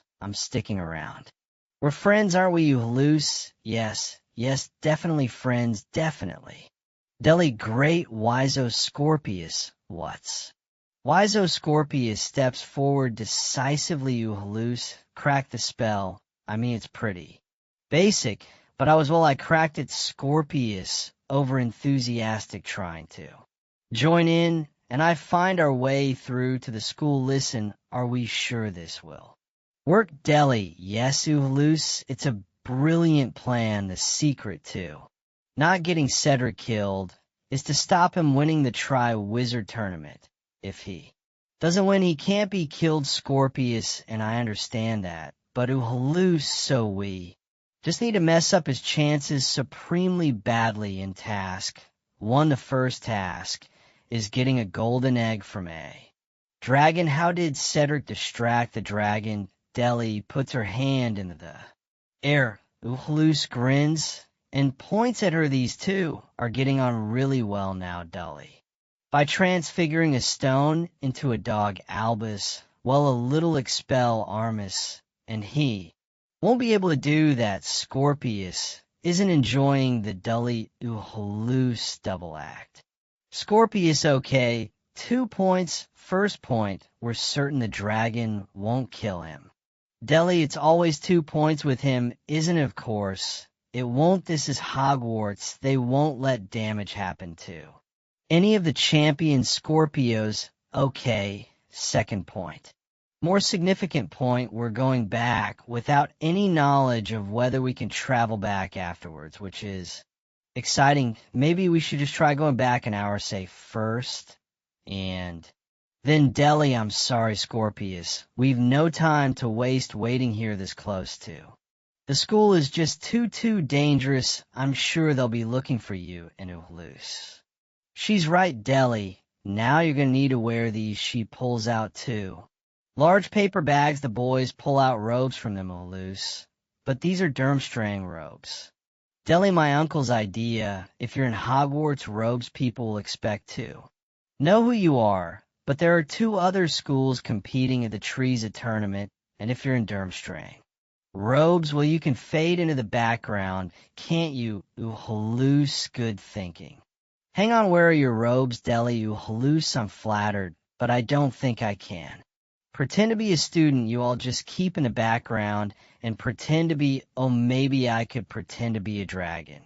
Tamer, you're doing all the spell stuff. Anyway, Scorpius looks at her, and then at Uhloose. Scorpius, you shouldn't come. Deli, what's Scorpius? You're right, we don't need you for the spell, and if you can't wear student robes, you're too big a risk. Sorry, Deli, you shouldn't come. Deli, but I have to. He's my cousin Uhloose. Uhloose, I think he's right. I'm sorry. Deli, what? Uhloose? We won't mess up, Deli.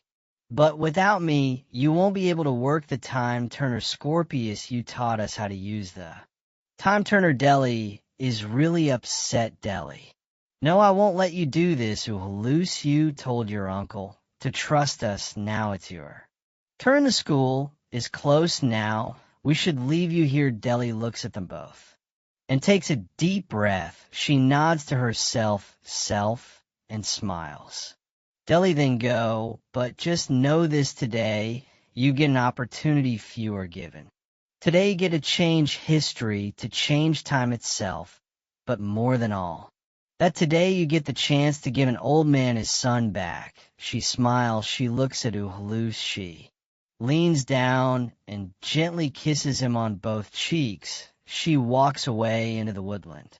Albus stares after her. Scorpius, you think me? Did you notice? He looks at his friend. Are you okay? Uhloose, you look a little pale, and red pale, and red at the same time. Uhloose, let's do this. Act 2, Scene 5, the Forbidden Forest. The forest seems to grow bigger, thicker, and amongst the trees, people searching, looking for the missing wizards. But slowly people melt away until Harry is left alone. He hears something. He turns to his right. Harry, Uhloose, Scorpius, Uhloose.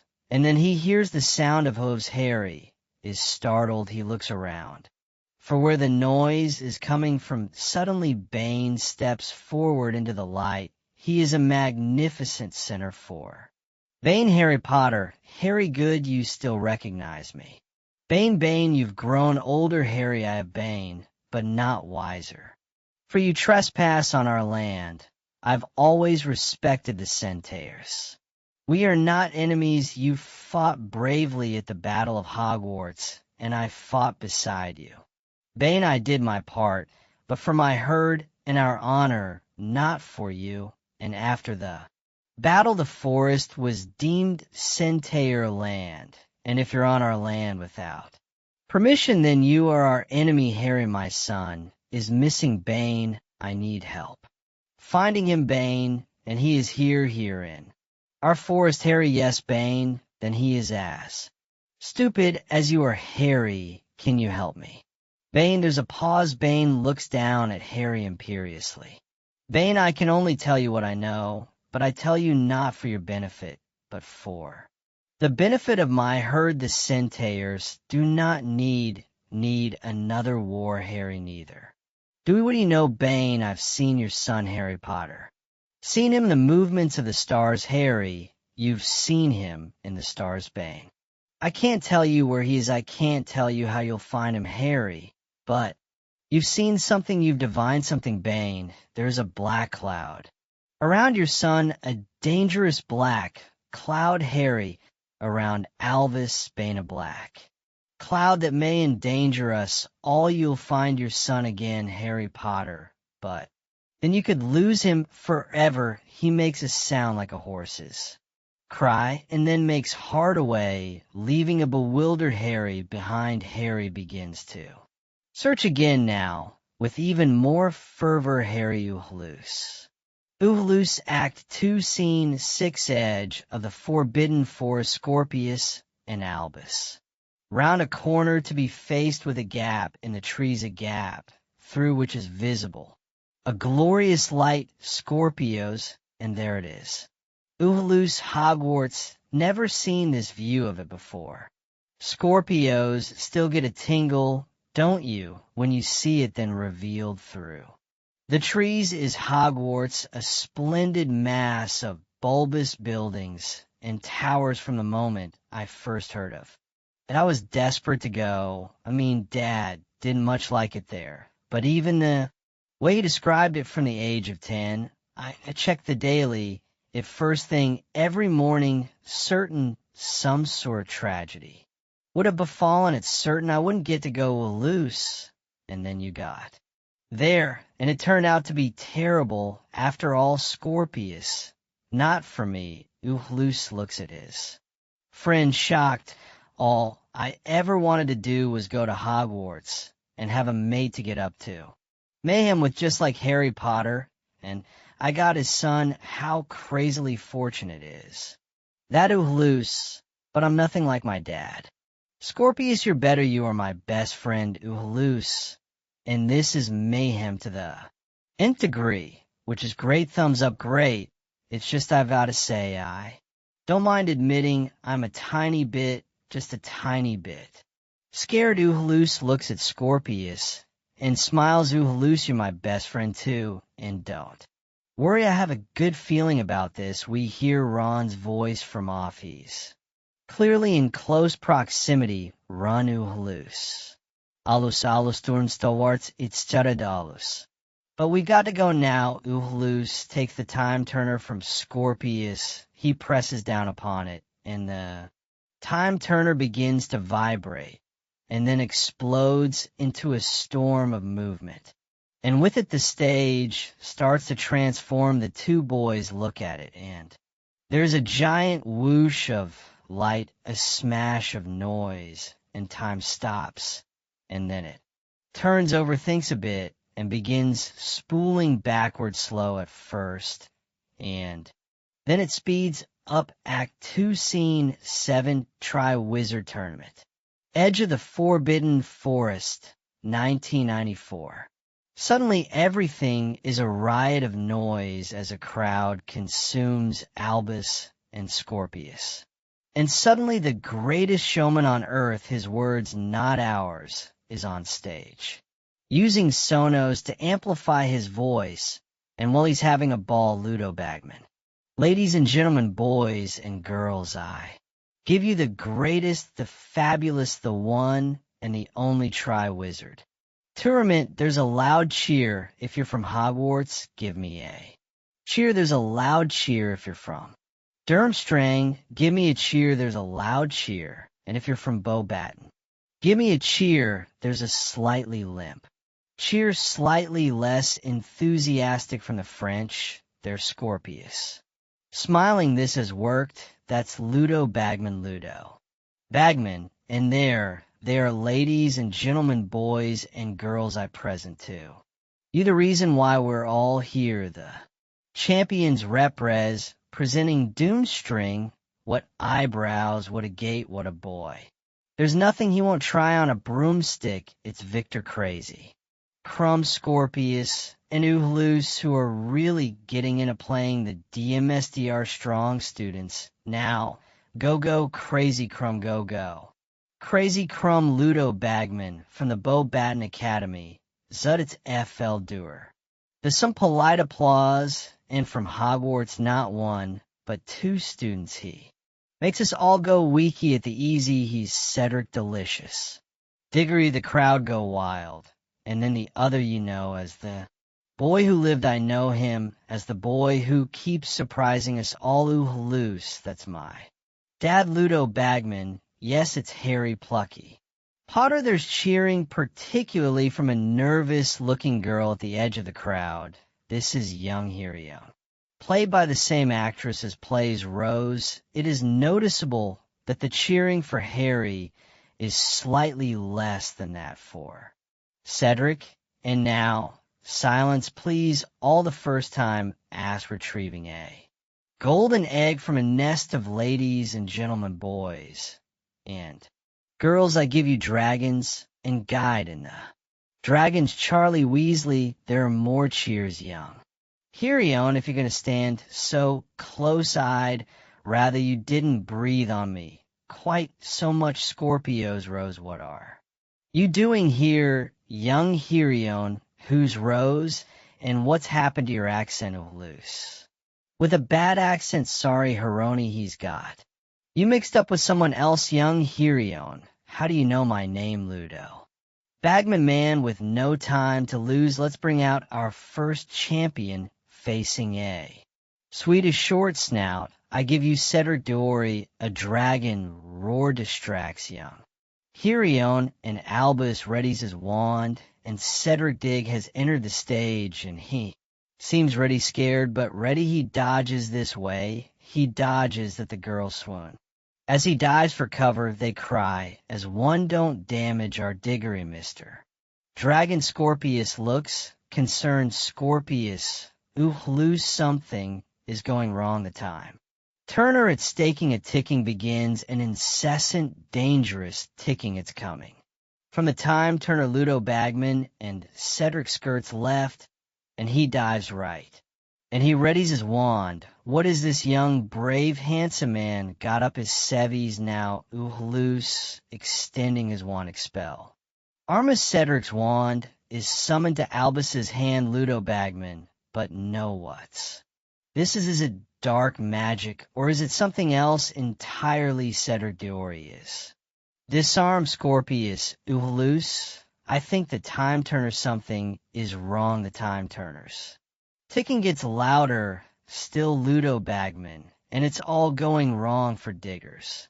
This could be the end of the task for him. The end of the tournament, Scorpius grabs loose. There's a crescendo in the ticking in a flash, and time is turned back to the present with loose howling. ING in pain, Scorpius loose. Did it hurt you, loose? Are you loose? What happened? Scorpius. There must be some limit, the time turner must have some kind of time. Limit loose, do you think we've done it? Do you think we've changed? Anything suddenly the stag is invaded from all sides by Harry Ron, who now has a side parting and whose wardrobe choices have become rather more stable. Jenny and Draco Scorpius looks at them all and slips the time turner back into his pocket. Albus looks at them rather more blankly. He's in a lot of pain, Ron. I told you, I saw them. Scorpius, I think we're about to find out. Loose, hello. Dad, something wrong? Harry looks at his son disbelievingly. Harry, yes, you could say that Albus collapses onto the floor. Harry and Ginny rush to help Act 2 Scene 8 Hogwarts Hospital. Wing Loose is asleep in a hospital bed. Harry sits troubled beside him above. Them is a picture of a concerned, kindly man. Harry rubs his eyes, stands and walks around the room, stretching his back, and then he meets eyes with the painting, which looks startled to be spotted, and Harry looks startled back. Harry, Professor Dumbledore, Dumbledore, good evening. Harry, I've missed you whenever I've dropped in on the headmistress.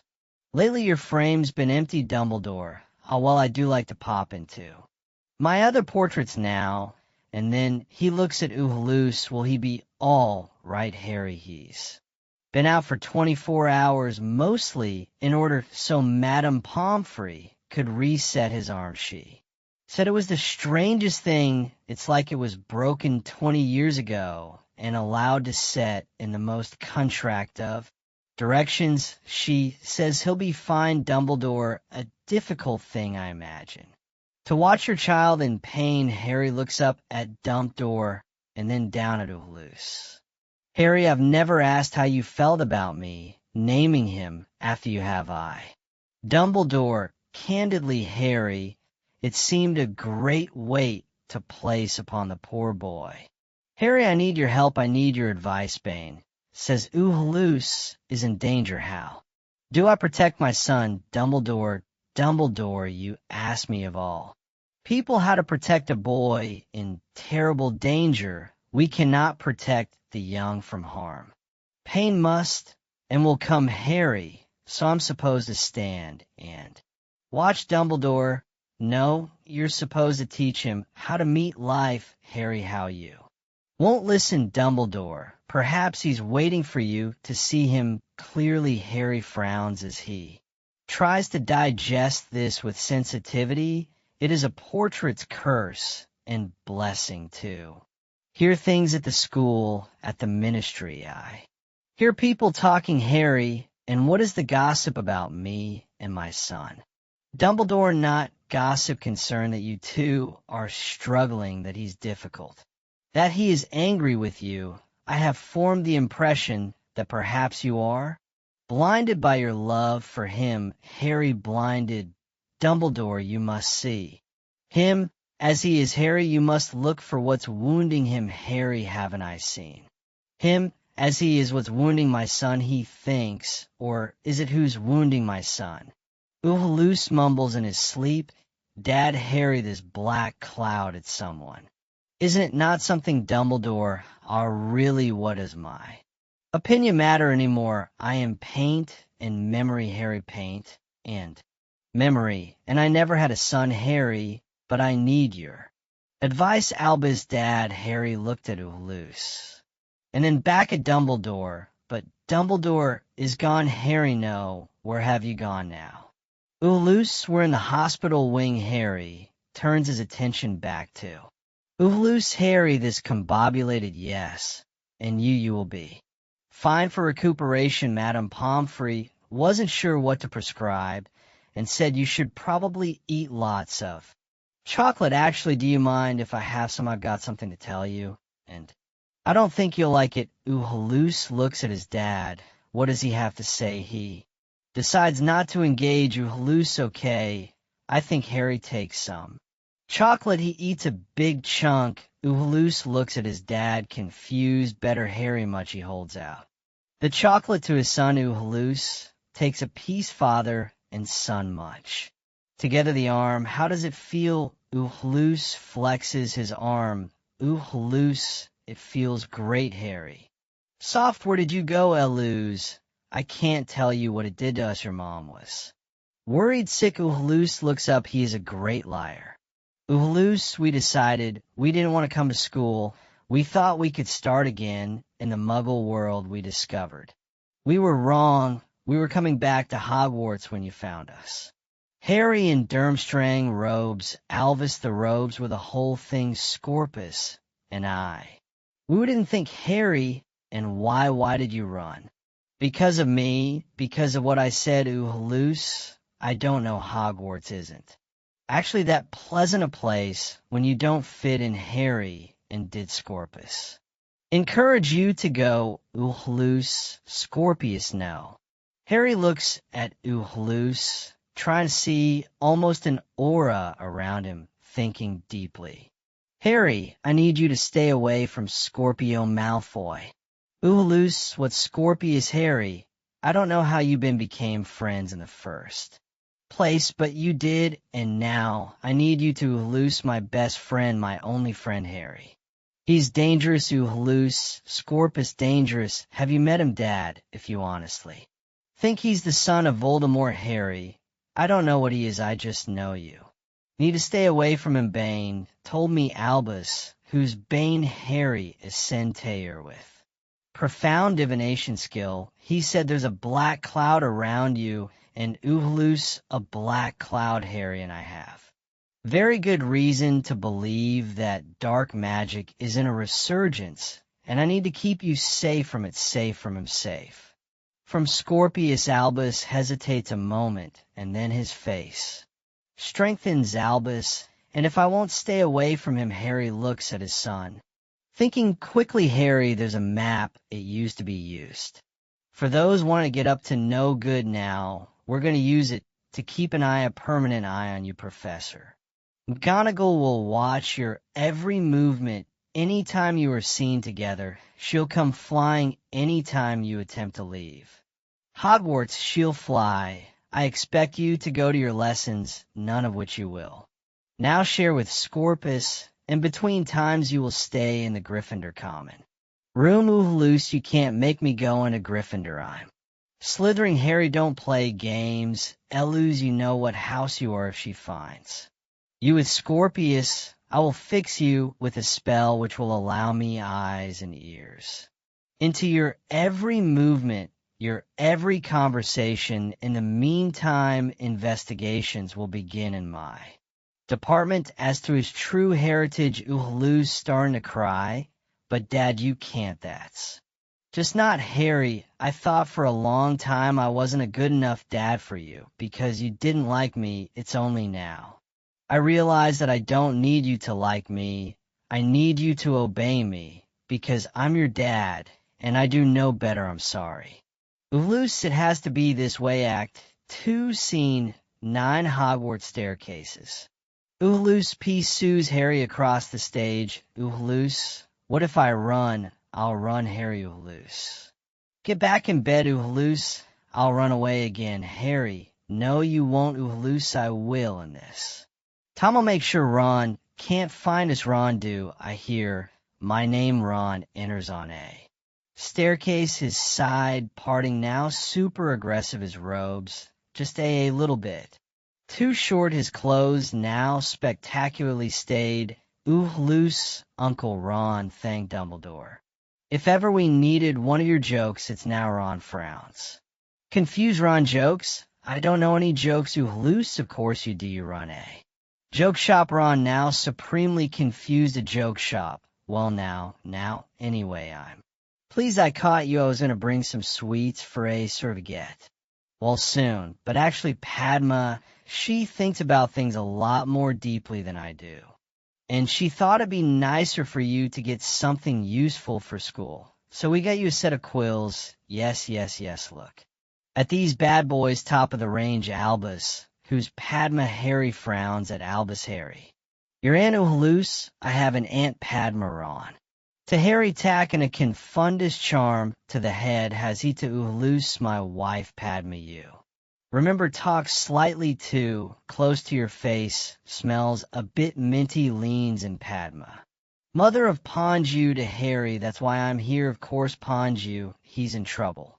Again I want to just send a howler, but Padar insisted I come in person. I don't know why he just laughs at me loose, but you're married to Hirion Beat. Ron doesn't understand this at all, Ron. Hirion, no Merlin's beard Harry loose has also forgotten that he was sorted into Gryffindor conveniently. Ron, yes, well sorry old chat. But you're Gryffindor loose? But how did I get sorted into Gryffindor Ron, you persuaded the sorting hat don't you remember pond you bet you that you couldn't get into Gryffindor if your life depended on it. So you chose Gryffindor despite him I can't blame. You dryweed all like to wipe the smile off his face, sometimes wouldn't we? Terrified, please don't tell Padar I said that Oohaloos who's pinned you Ron and Harry stare. At Oohaloos, Ron bloody hell you're really not yourself. Are you anyway better go? Before I'm sent to Howler myself, he stumbles on not even an inch of the man. He was Oohaloos, but that doesn't make sense. Harry Oohaloos, whatever you're feigning, it isn't working. I will not change my mind. Oohaloos, Dad, you have two choices. Either you take me to Harry, know you're the one with. The choice, Elus, you do this, or you get in deeper, much deeper trouble, do you? Understand, Scorpius, Oohaloos, you're okay, that's. Fantastic, Harry, he's completely cured, and we've got to go. A ruse looks up at Scorpius, and his heart breaks. He walks on. Scorpius, are you mad at me? What's going on? Oohaloos stops and turns to Scorpius. Oohaloos. Did it work? Did any of it work? Scorpius, no. But Oohaloos, Harry, Oohaloos, whatever. Gibberish, you're talking, you need to stop it now. This is your final.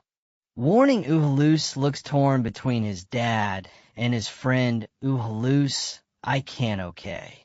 Scorpius, you can't. What, Oohaloos? Just we'll be better off without each other, okay. Scorpius is left looking up after him. Heartbroken Act 2, Scene 10. Hogwarts headmistresses. Office Professor McGonagall is full of unhappiness. Harry is full of purpose. Ginny is not sure what she's supposed to be. Professor McGonagall, I'm not sure this is what the Marauders map was intended for. Harry, if you see them together, then get to them as quickly as possible and keep them separate. Professor McGonagall, Harry, are you sure this is the right decision? Because far be it from me to doubt the wisdom of the centaurs, but Ban is an extremely angry centaur, and it's not beyond him to twist the constellations. For his own ends, Harry, I trust Bane Oohaloos is to stay away from Scorpius for his sake, and others. Ginny, I think what Harry means is Harry with finality. The professor knows what I mean. Ginny looks at Harry, surprised that he talked to her that way. Professor McGonagall Albus has been checked by the greatest witches and wizards in the country, and no one can find her sense a hex or a curse. Harry and Dumbledore, said Professor McGonagall. What, Harry, his portrait we spoke, he said some things which made sense. Professor McGonagall, Dumbledore is dead, Harry, and I've told you before, portraits don't represent even half of their subjects. Harry, he said, love had blinded me. Professor McGonagall, a head teacher's portrait is a memoir. It is supposed to be a support mechanism for the decisions I have to make, but I was advised as I took this job to not mistake the painting for the person, and you would be well advised to do the same, Harry. But he was right, I see. And now, Professor McGonagall, Harry, you've been put under enormous pressure. The loss of Albus, the search for him, the fears as to what your scar might mean. But trust me when I tell you, you are making a mistake. Harry Oohaloos didn't like me before. He might not like me again, but he will be safe with the greatest respect. Manura, you don't have children. Ginny, Harry, you don't understand. Professor McGonagall, deeply hurt. I'd hoped that a lifetime spent in the teaching profession would mean, Harry, this map will reveal to you where my son is at all times. I expect you to use it, and if I hear you don't, then I will come down on this school as hard as I can, using the full force of the ministry. Is that understood? Professor McGonagall, bewildered by this vitriol. Perfectly. Ginny looks at Harry, unsure of what he's become. He doesn't look back. Act 2 Scene 11 Hogwarts Defense. Against the Dark Hearts class, Uhulus enters the classroom slightly unsure. Hirion, I yes our train abscond finally. Joining us, Samian, he looks amazed Hirion is. Standing at the front of the lesson Hermione Professor Granger, I believe, is. My name Potter, Uhulus, what are you doing here, Hirion? Teaching for my sins, what are you doing here learning? I hope Uhulus, but you're. Your minister for magic Hirion, been having those dreams again. Have you, Potter, today? We're going to look at Patronus charms. Uhulus, amazed you are. Defense against the dark arts teacher there are tit. One losing patience. Now, 10 points from Gryffindor 4.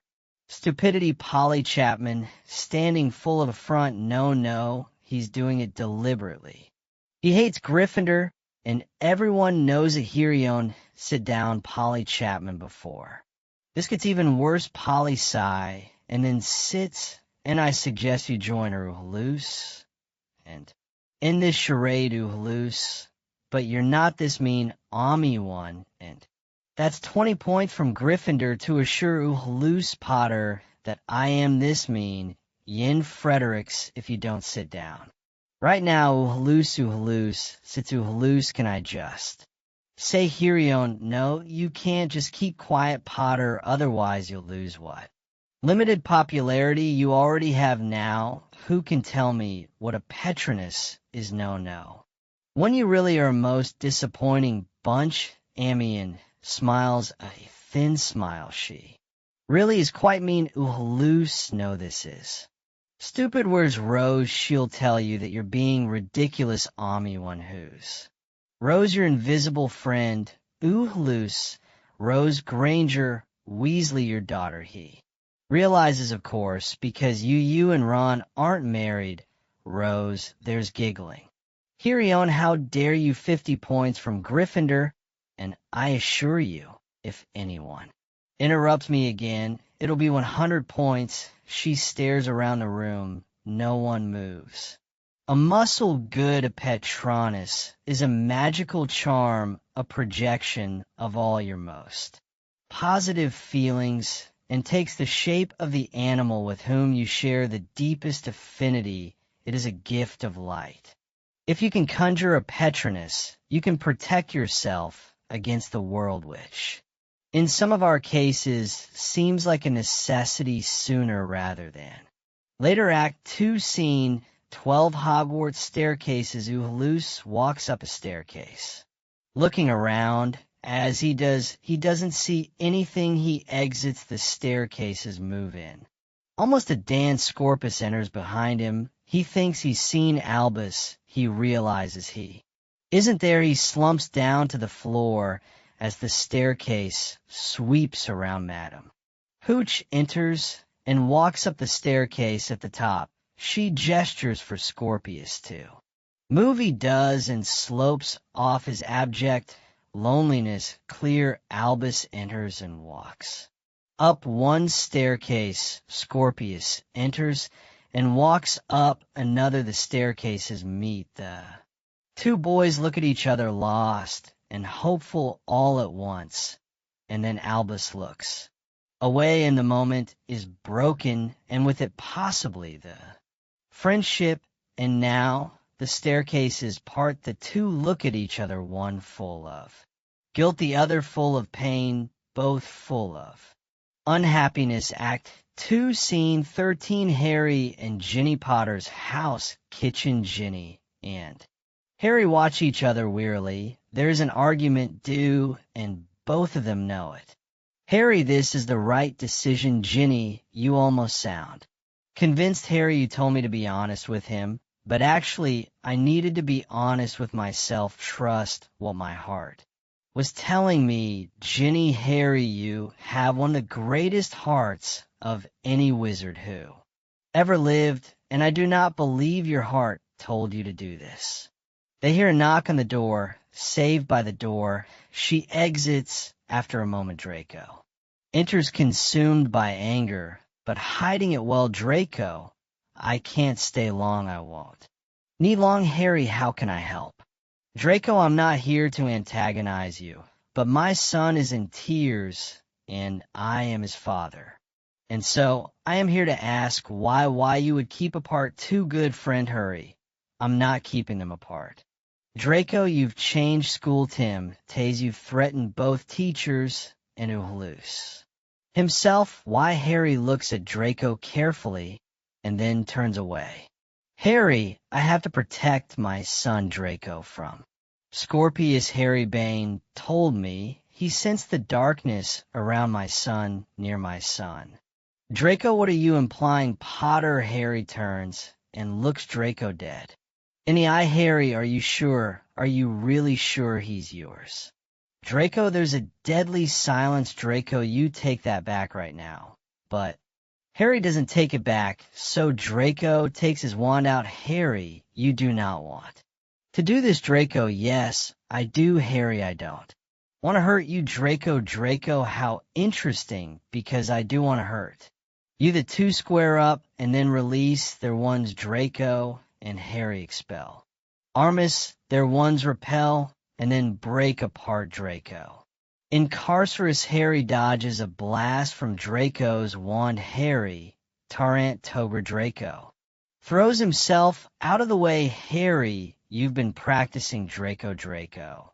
And you got sloppy Potter to Newall. Harry just manages to get out of the way. Harry RCK, TOA Draco uses a chair to block the blast. Drao Flipendo Harry is sent twirling through the air. Draco laughs. Keep up, old man. Harry, we're the same age.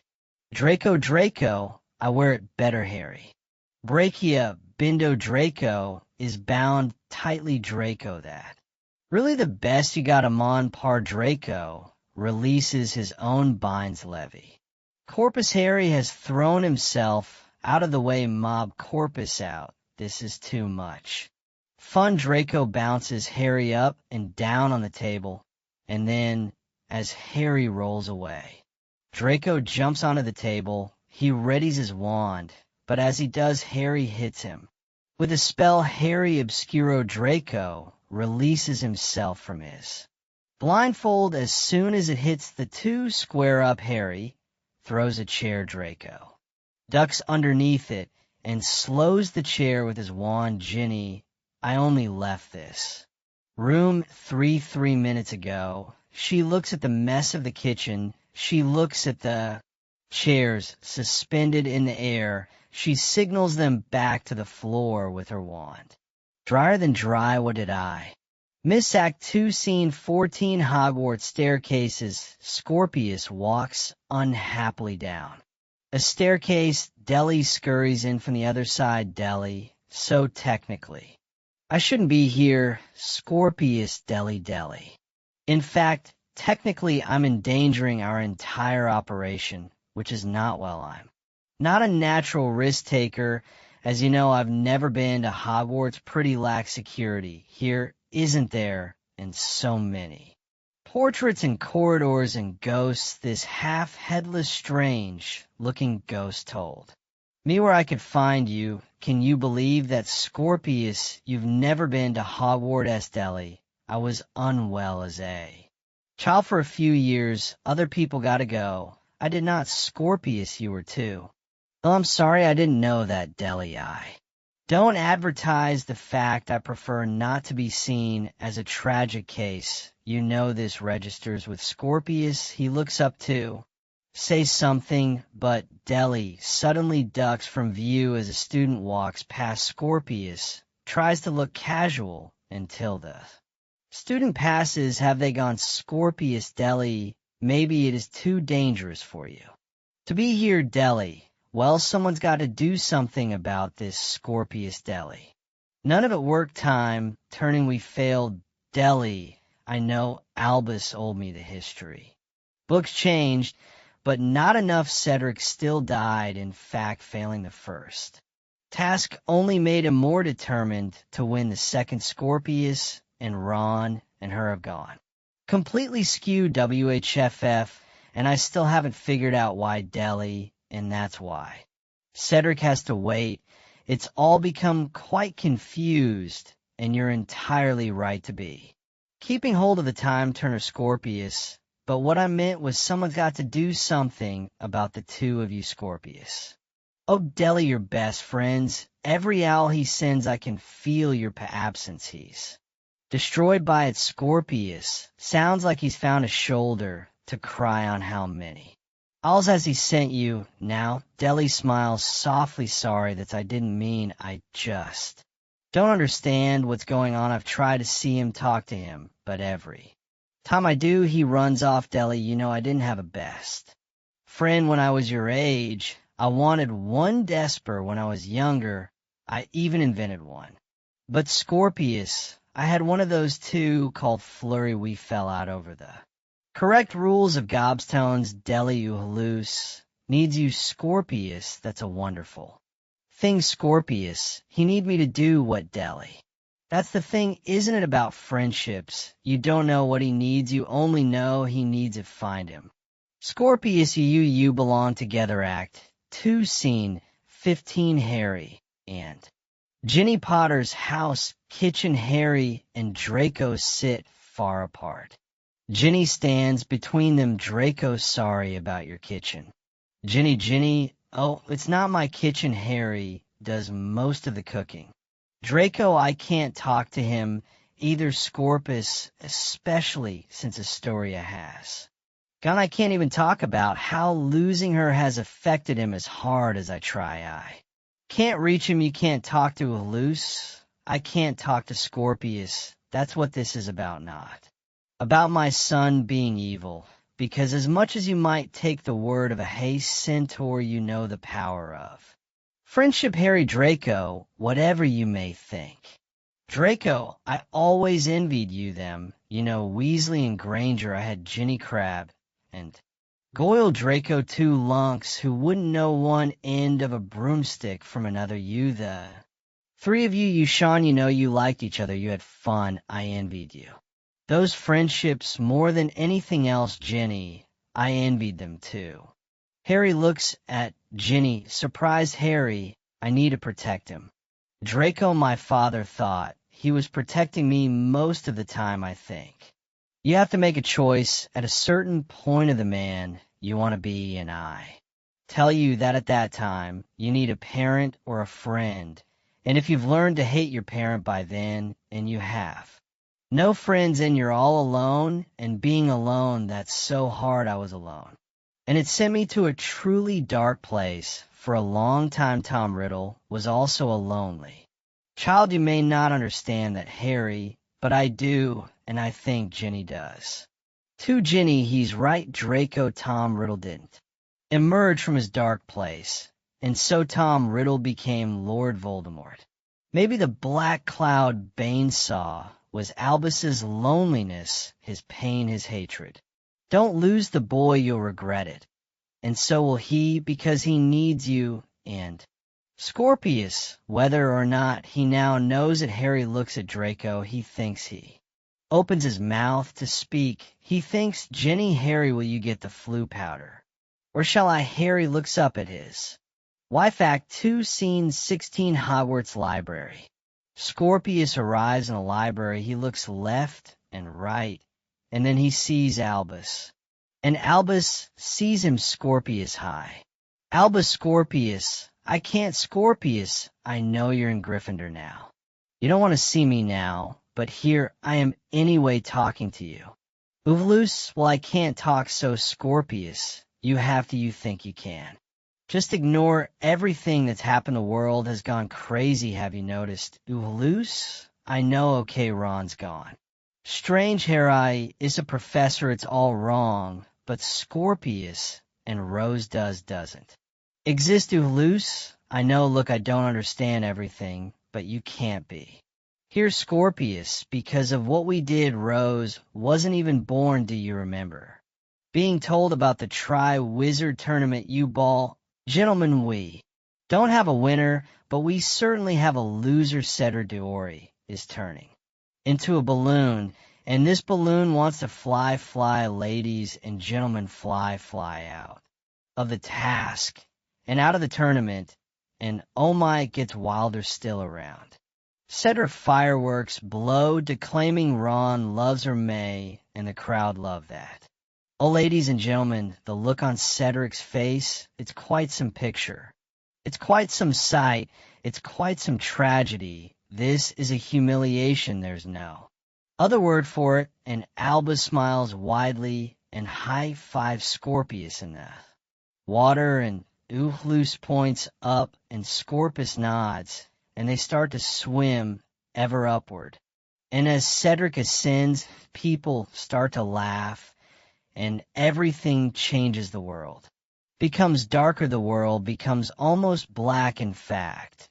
And there's a flash and bang, and the time turner ticks to a stop, and we're back in the present Scorpius. Suddenly emerges, shooting up through the water, and he's triumphant Scorpius, woo.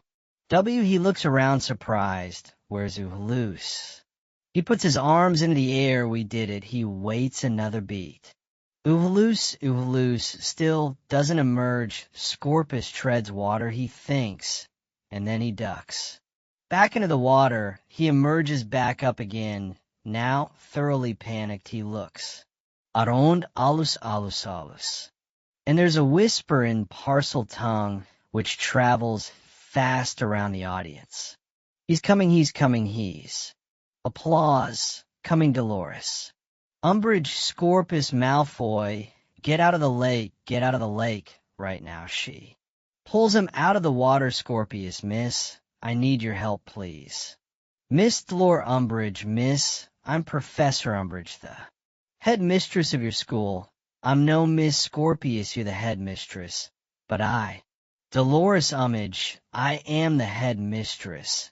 And however important your family may be, it doesn't give you an excuse to dilly-dally, to mess about Scorpius. There's a boy in this lake. You need to get help. I'm looking for my friend, Miss Professor. Headmaster, one of Hogwarts students. Miss, I'm looking for Ulus Potter Deller.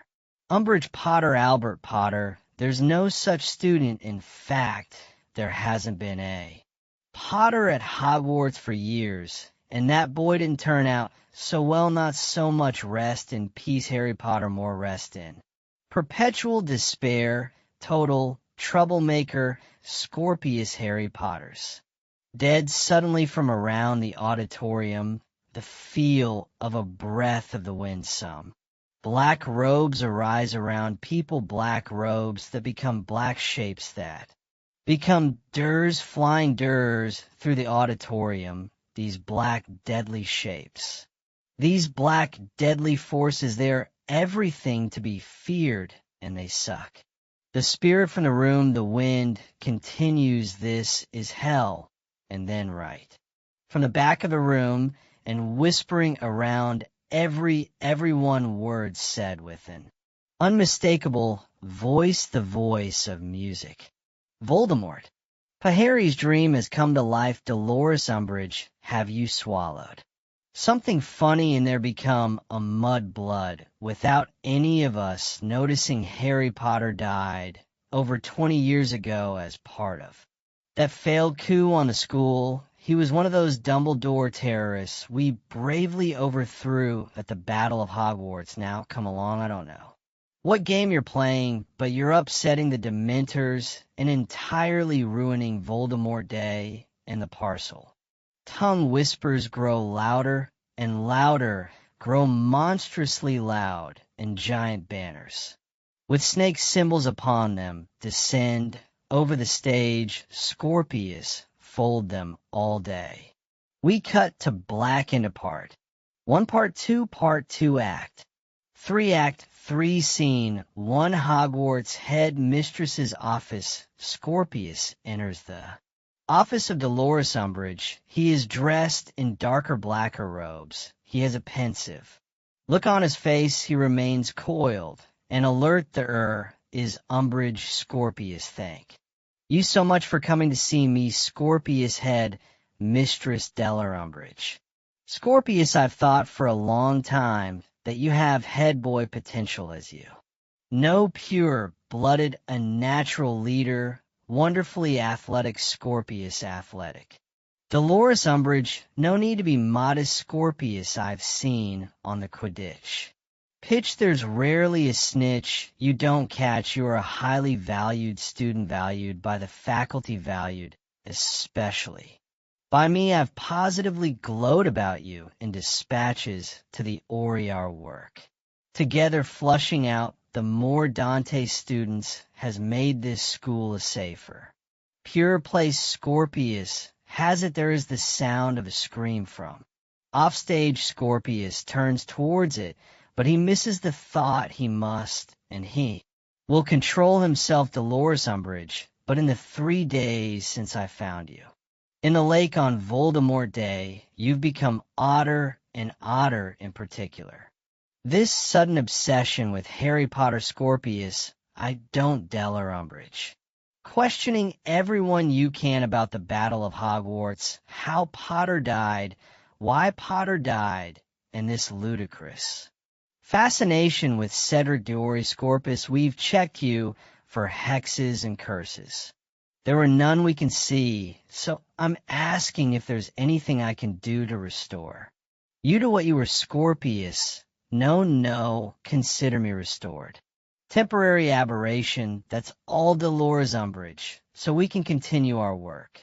Together, Scorpius, we can. She puts her hand to her heart, and touch is her wrists together. Dolores Umbridge for Voldemort and fella Scorpius trying to copy from.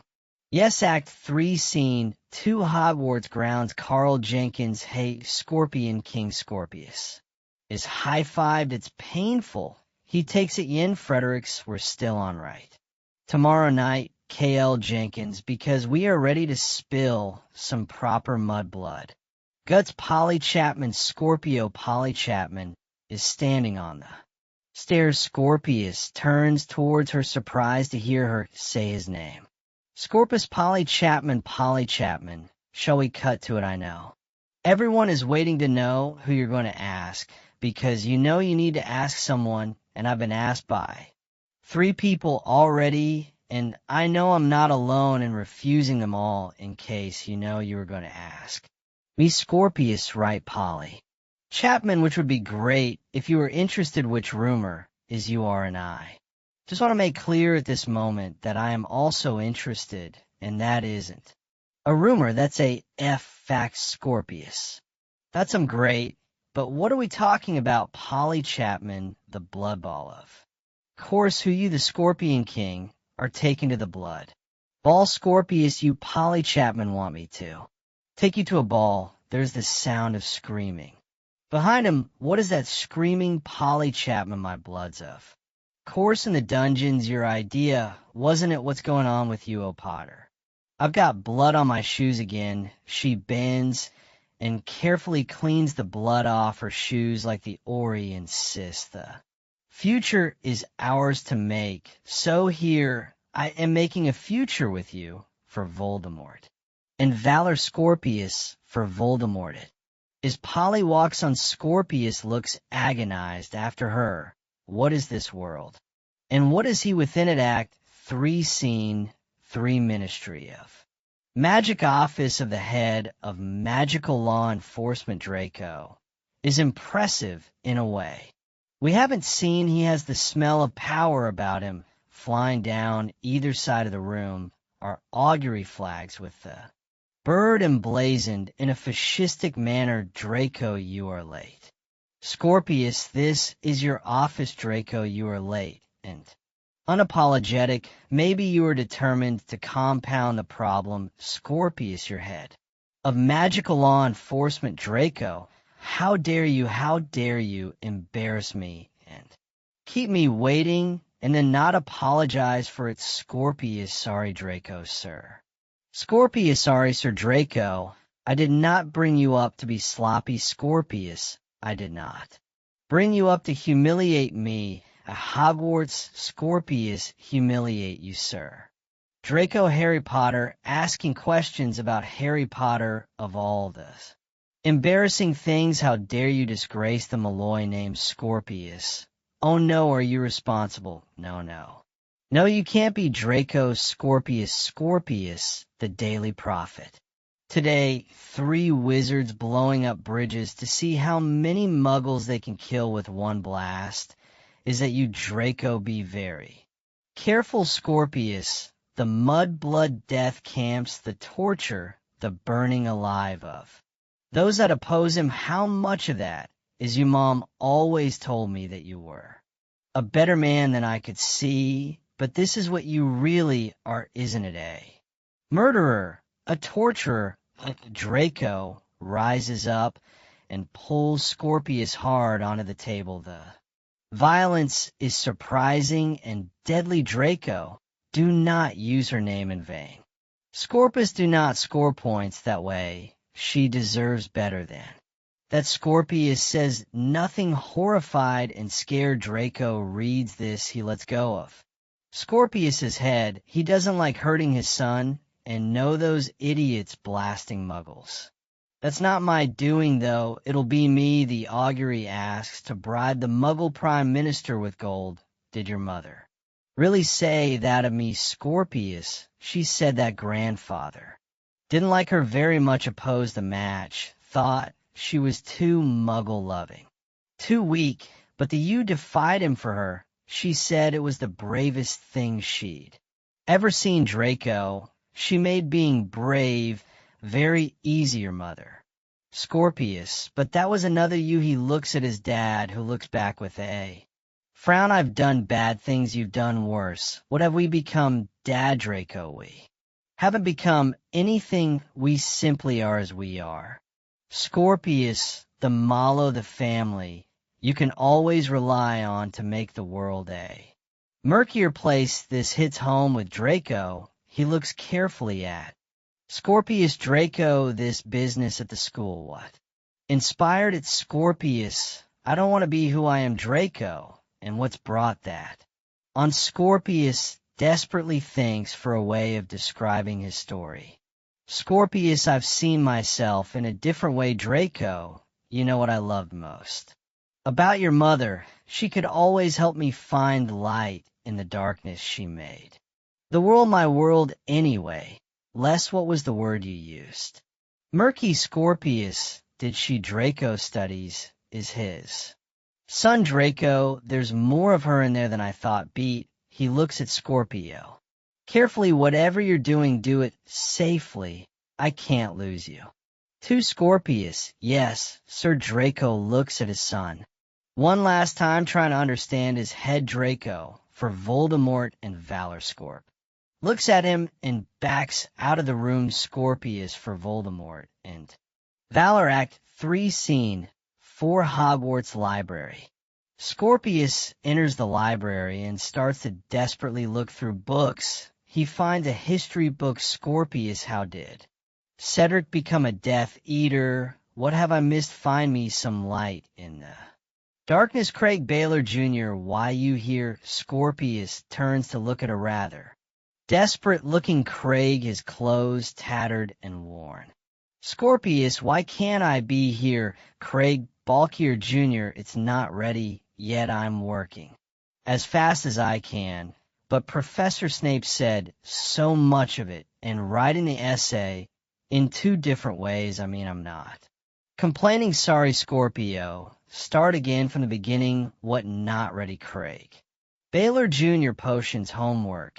And I'm happy to do it, grateful even, and I know you hate homework and books, and I never let you down, you know that. Scorpius, I hate homework. Craig Baylor Jr., you're the Scorpion King, of course you hate homework. What are you doing with a history of magic? I could do that. Assignment 2, pause. Scorpius looks at Craig a moment, and then walks away. Craig exits. After a moment, Scorpius returns with a frown. Scorpius, did he say Snape? Act 3, Scene 5, Hogwarts Potions classroom. Scorpius runs into the potions classroom, slamming the back door. SRA Snape looks up at him. Snape, did no one teach you to knock, boy? Scorpius looks up at Snape, slightly breathless, slightly unsure, slightly exultant. Scorpius SRA Snape. This is an honor Snape. Professor Snape will do fine you. May behave like a king at this school, Malfoy, but that doesn't make us all your. Subject Scorpius. But you're the answer, Snape. How very pleasant for me if you. Got something to say, boy? Then please say it. If not, close the door on your way. Out Scorpius. I need your help, Snape. I exist to serve Scorpius. I just don't know what help I need. Are you still undercover now? Are you still working secretly for Dumbledore, Snape? Dumbledore's dead, and my work for him was public. I taught in his school, Scorpius. No, that's not all you. Did you watch the Death Eaters for him?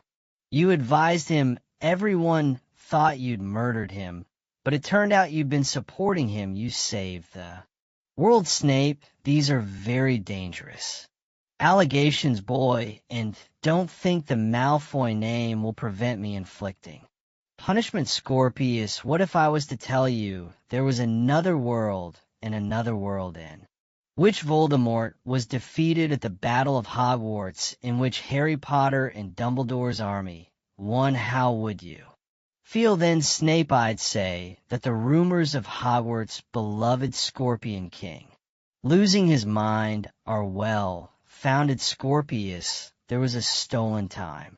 Turner, I stole a time turner with Halluce. We tried to bring Cedric Diggory back from the dead when he was dead. We tried to stop him. Winning the tribe was a tournament, but by doing so we turned him into an almost different person entirely. Snape. Harry Potter won that try.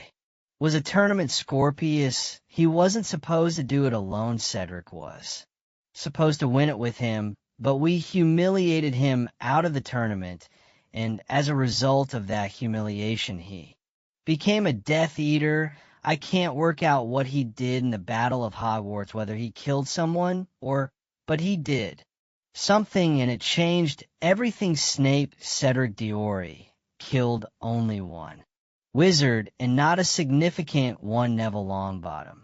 Scorpius. Oh, of course, that's what Professor Longbottom was supposed to kill. Nini. Voldemort's snake Nagini had to die before Voldemort could die. That's it. You've solved that. We destroyed Cedric. He killed Eve. Voldemort won the battle. Can you see? Can you see it, Snape? I can see this is a Malloy game. Get out before I alert your father and plunge you into deep trouble. Scorpius thinks and then plays his final desperate card. Scorpius, you loved his mother. I don't remember everything. I know you loved his mother, Harry's mother, Lily. I know you spent years undercover. I know without you the war could never have been won. How would I know this if I hadn't seen the other world? Snape says nothing. Overwhelmed, only Dumbledore knew. Am I right?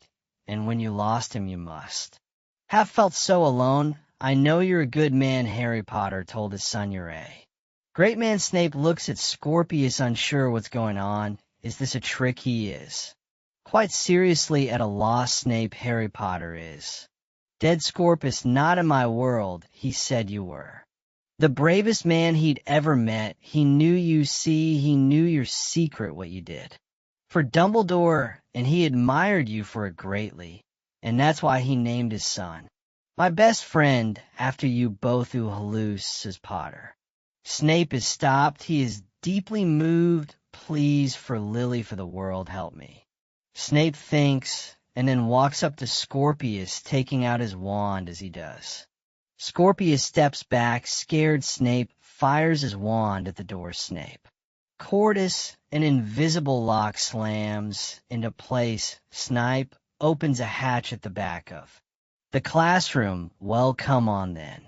Scorpius, just a question, but where exactly are we going? Snape, we've had to move many times. Everywhere we've settled, they've destroyed. This will take us to a room hidden in the roots of the wombing willow. Scorpius. Okay, who's we? Snape. Oh, you'll see. Act 3, Scene 6, campaign room. Scorpius is pinned to the table by a Rather magnificent-looking Hirione, her clothes faded, her eyes blazing she is. Full warrior now, and it rather suits her. Hirione, you make one more move, and your brain will be a frog, and your arms will be rubber. Snape, safe, he's safe, beat you. No, you never could listen. You're a terrible bore of a student, and you're a terrible bore of whatever you are. Hermione, I was an excellent student. Snape, you were moderate to average. He's on our side. Scorpius, I am Hirione. Hirione looks at Scorpius, still very distrustful. One, most people know me as Granger. And I don't believe a word you say. Malfoy. Scorpius, it's all my fault. My fault. And Albus is one. Uhlus. Dumbledore. What's Uhlus? Dumbledore got to do with this. Snape, he doesn't mean. Dumbledore, you may need to sit down. Ron runs in his hair, spiked his clothes scruffy. He is slightly less good at the rebel look than Hirione is. Run snipe a royal visit, and he sees Scorpius and is immediately alarmed. What's he doing here? He fumbles out his wand. I'm armed and entirely dangerous, and seriously advise you. He realizes his wanders around the wrong way and turns. It right to be very careful. Snape, he's safe. Ron looks at Hirione, who nods. Ron, thank Dumbledore for that. Act 3, Scene 7, campaign room. Hermine is sitting studying the time turner as Ron tries to digest it all. Ron, so you're telling me that their whole of history relies on Neville Longbottom? This is pretty wild. Hermione, it's true. Ron, right, and you're sure? Because Hirione, what he knows about Snape, about all of us, there's no way he could. Ron, maybe he's a really good guesser. Scorpius, I'm not. Can you help? Ron, we're the only ones that can. Dumbledore's army has shrunk considerably since its peak. In fact, we're pretty much all that's left, but we've kept fighting on, hiding in plain sight, doing our best to tickle their nose. T.S. Granger here is a wanted woman. I'm a wanted man. Snape, dryly, less wanted. Hermione, to be clear, in this other world before you meddled. Scorpius Voldemort is dead, killed in the Battle of Hogwarts. Harry is head of magical law enforcement, your minister for magic. Hermione stops, surprised by this. She looks up with a smile. I'm minister for magic. Ron, wanting to join the fun. Brilliant. What do I do? Scorpius, you run Weasley's wizard. Wheezes. Ron, okay. So she's minister for magic, and I run a joke shop. Scorpius looks at Ron's hurt face. Scorpius, you mostly focus on bringing up your kids. Ron, great. I expect their mother is hot. Scorpius, blushing. Well, depends what you think of the thing. Is you two sort of have kids together, a daughter and a son? The two look up, astonished. Married, in love, everything. You were shocked the other time too, when you were defense against the dark arts teacher, and I was married to Padme. You're constantly surprised by it. One and Ron both look at each other and then look away, and then Ron looks back. Ron clears his throat repeatedly with less conviction. Each time. One, close your mouth when you're looking at me. Weasley. Ron does so, though he remains discombobulated. And Snape, what does Snape do in this other world? Snape, I'm dead, presumably. He looks at Scorpius. Scorpius's face drops. Snape smiles. Thly. You a little too surprised to see me? How? Scorpius bravely. Snape, who's Scorpius? Voldemort. Snape, how very irritating. There's a silence as Snape digest this. Still, there's glory in being taken down by the Dark Lord himself, I suppose. Hermione, I'm sorry, says Snape. Looks at her and then swallows the pain. He indicates Ron with a flick of his head. Snape, well, at least I'm not married to him. One, which spells did you use? Scorpius, expel Armis in the first task, and Engorgo in the second. Run, simple shield Charm should set both of those right, Snape. And then you laugh Scorpios, the Time Turner took us back. Yes, that's the thing, the time. Turner, you only get 5 minutes in the past, Omni-One. And can you still only move in time, not space, Scorpius? Yes, yes, it's a you. Travel back in the same spot you stand in Hermione, interesting Snape. And Hermione both know what this means, Snape. Then it's just me and the boy Omni-One know.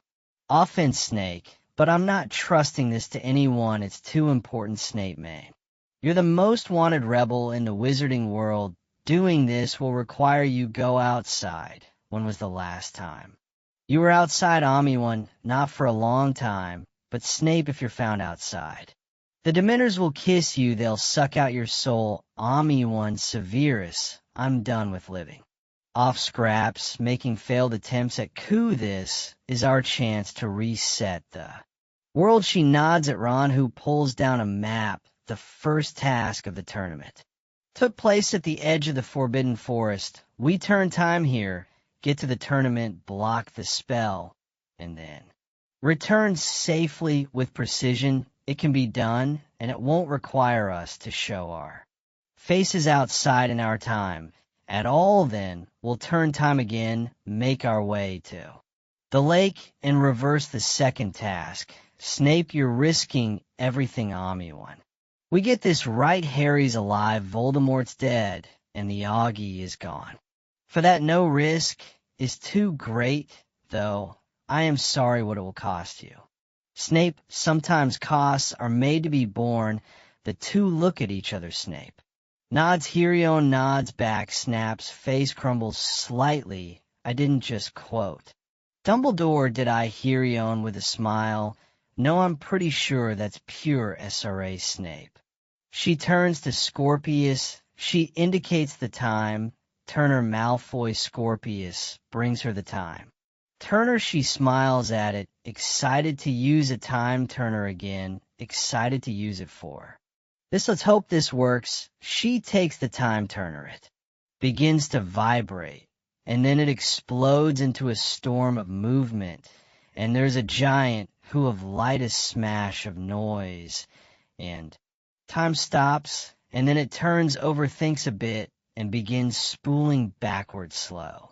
At first there is a bang and a flash, and our gang disappears. Act 3, Scene 8, Edge of the Forbidden Forest. 1994, and we watch our scene from Part 1 replayed, but at the back of the stage rather than the front. We pick out Albus and Scorpius in their Durmstrang robes, and through it all we hear the brilliant, his words again, Ludo.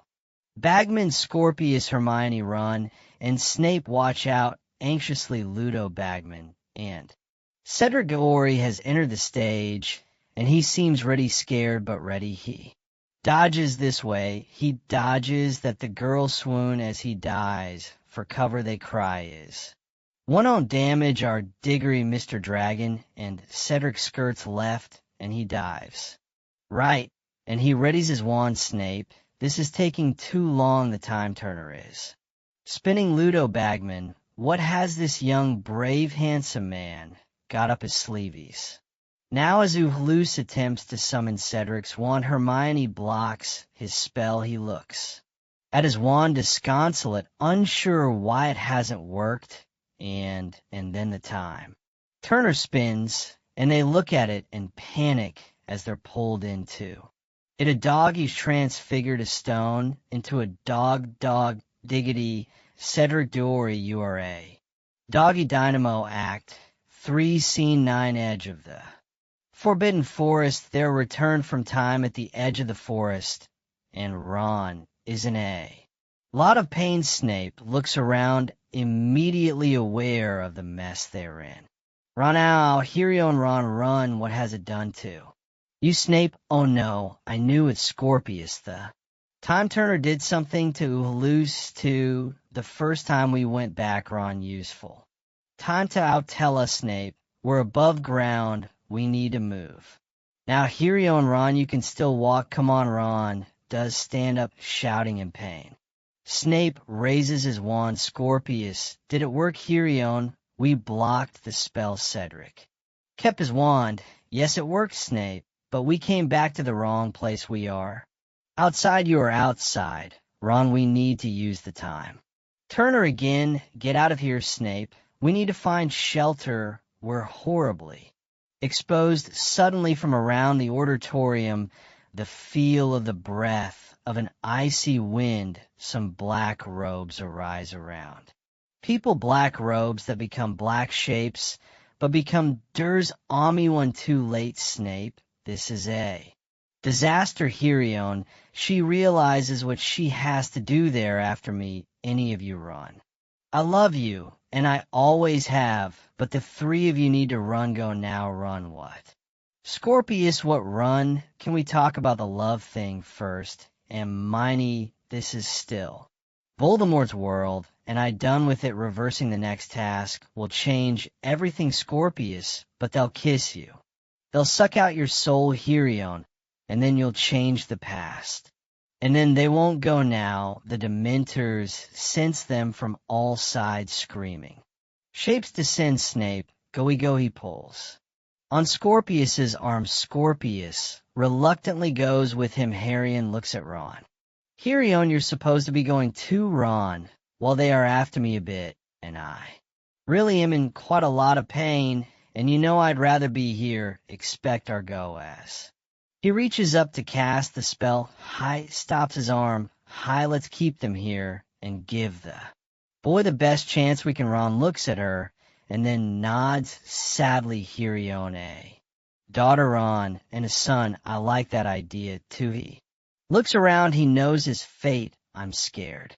Hirion, kiss me, Ron thinks, and then does, and then the two are yanked apart and pinned to the ground, and we watch as a golden whitish haze is pulled from their bodies. They have their souls sucked from them, and it is terrifying. Scorpius watches helplessly. Snape, let's get down to the water walk. Don't run. Snape looks at Scorpius. Stay calm. Scorpius, they may be blind, but they can sense your fear. Scorpius looks at Snape. Scorpius, they just sucked out their souls. A Dementus swoops down low over them and settles in front of Scorpius. Snape, think of something else. Scorpius, occupy your thoughts. Scorpius, I feel cold. I can't see. There's a fog inside me, around me. Snape, you are a king, and I'm a professor. They'll only attack with good reason. Think about those you love. Think about why you're doing this. Scorpius, I can hear my mother. She wants me, my help, but she knows I can't help. Snape, listen to me. Scorpius, think about Uhulus. You're giving up your kingdom for Uhulus, right? Scorpius is helpless, consumed by all the Dementor is making him feel. Snape, one person, all it takes is one person. I couldn't save Harry for Lily, so now I give my allegiance to the cause she believed in, and it's possible that along the way I started believing in it myself. Scorpius smiles at Snape. He steps decisively away from the Dementor. Scorpius, the world changes, and we change with it. I'm better off in this world, but the world is not better, and I don't want that. Suddenly Dolores Umbridge emerges in front of them. Dolores Umbridge, Professor Snape. Snape, Professor Umbridge. Dolores Umbridge, have you heard the news? We've caught that traitorous Mudblood Hirion Granger. She was just out here. Snape, that's fantastic. Dolores is staring at Snape. He looks back. Dolores Umbridge, with you. Granger was with you. Snape, with me.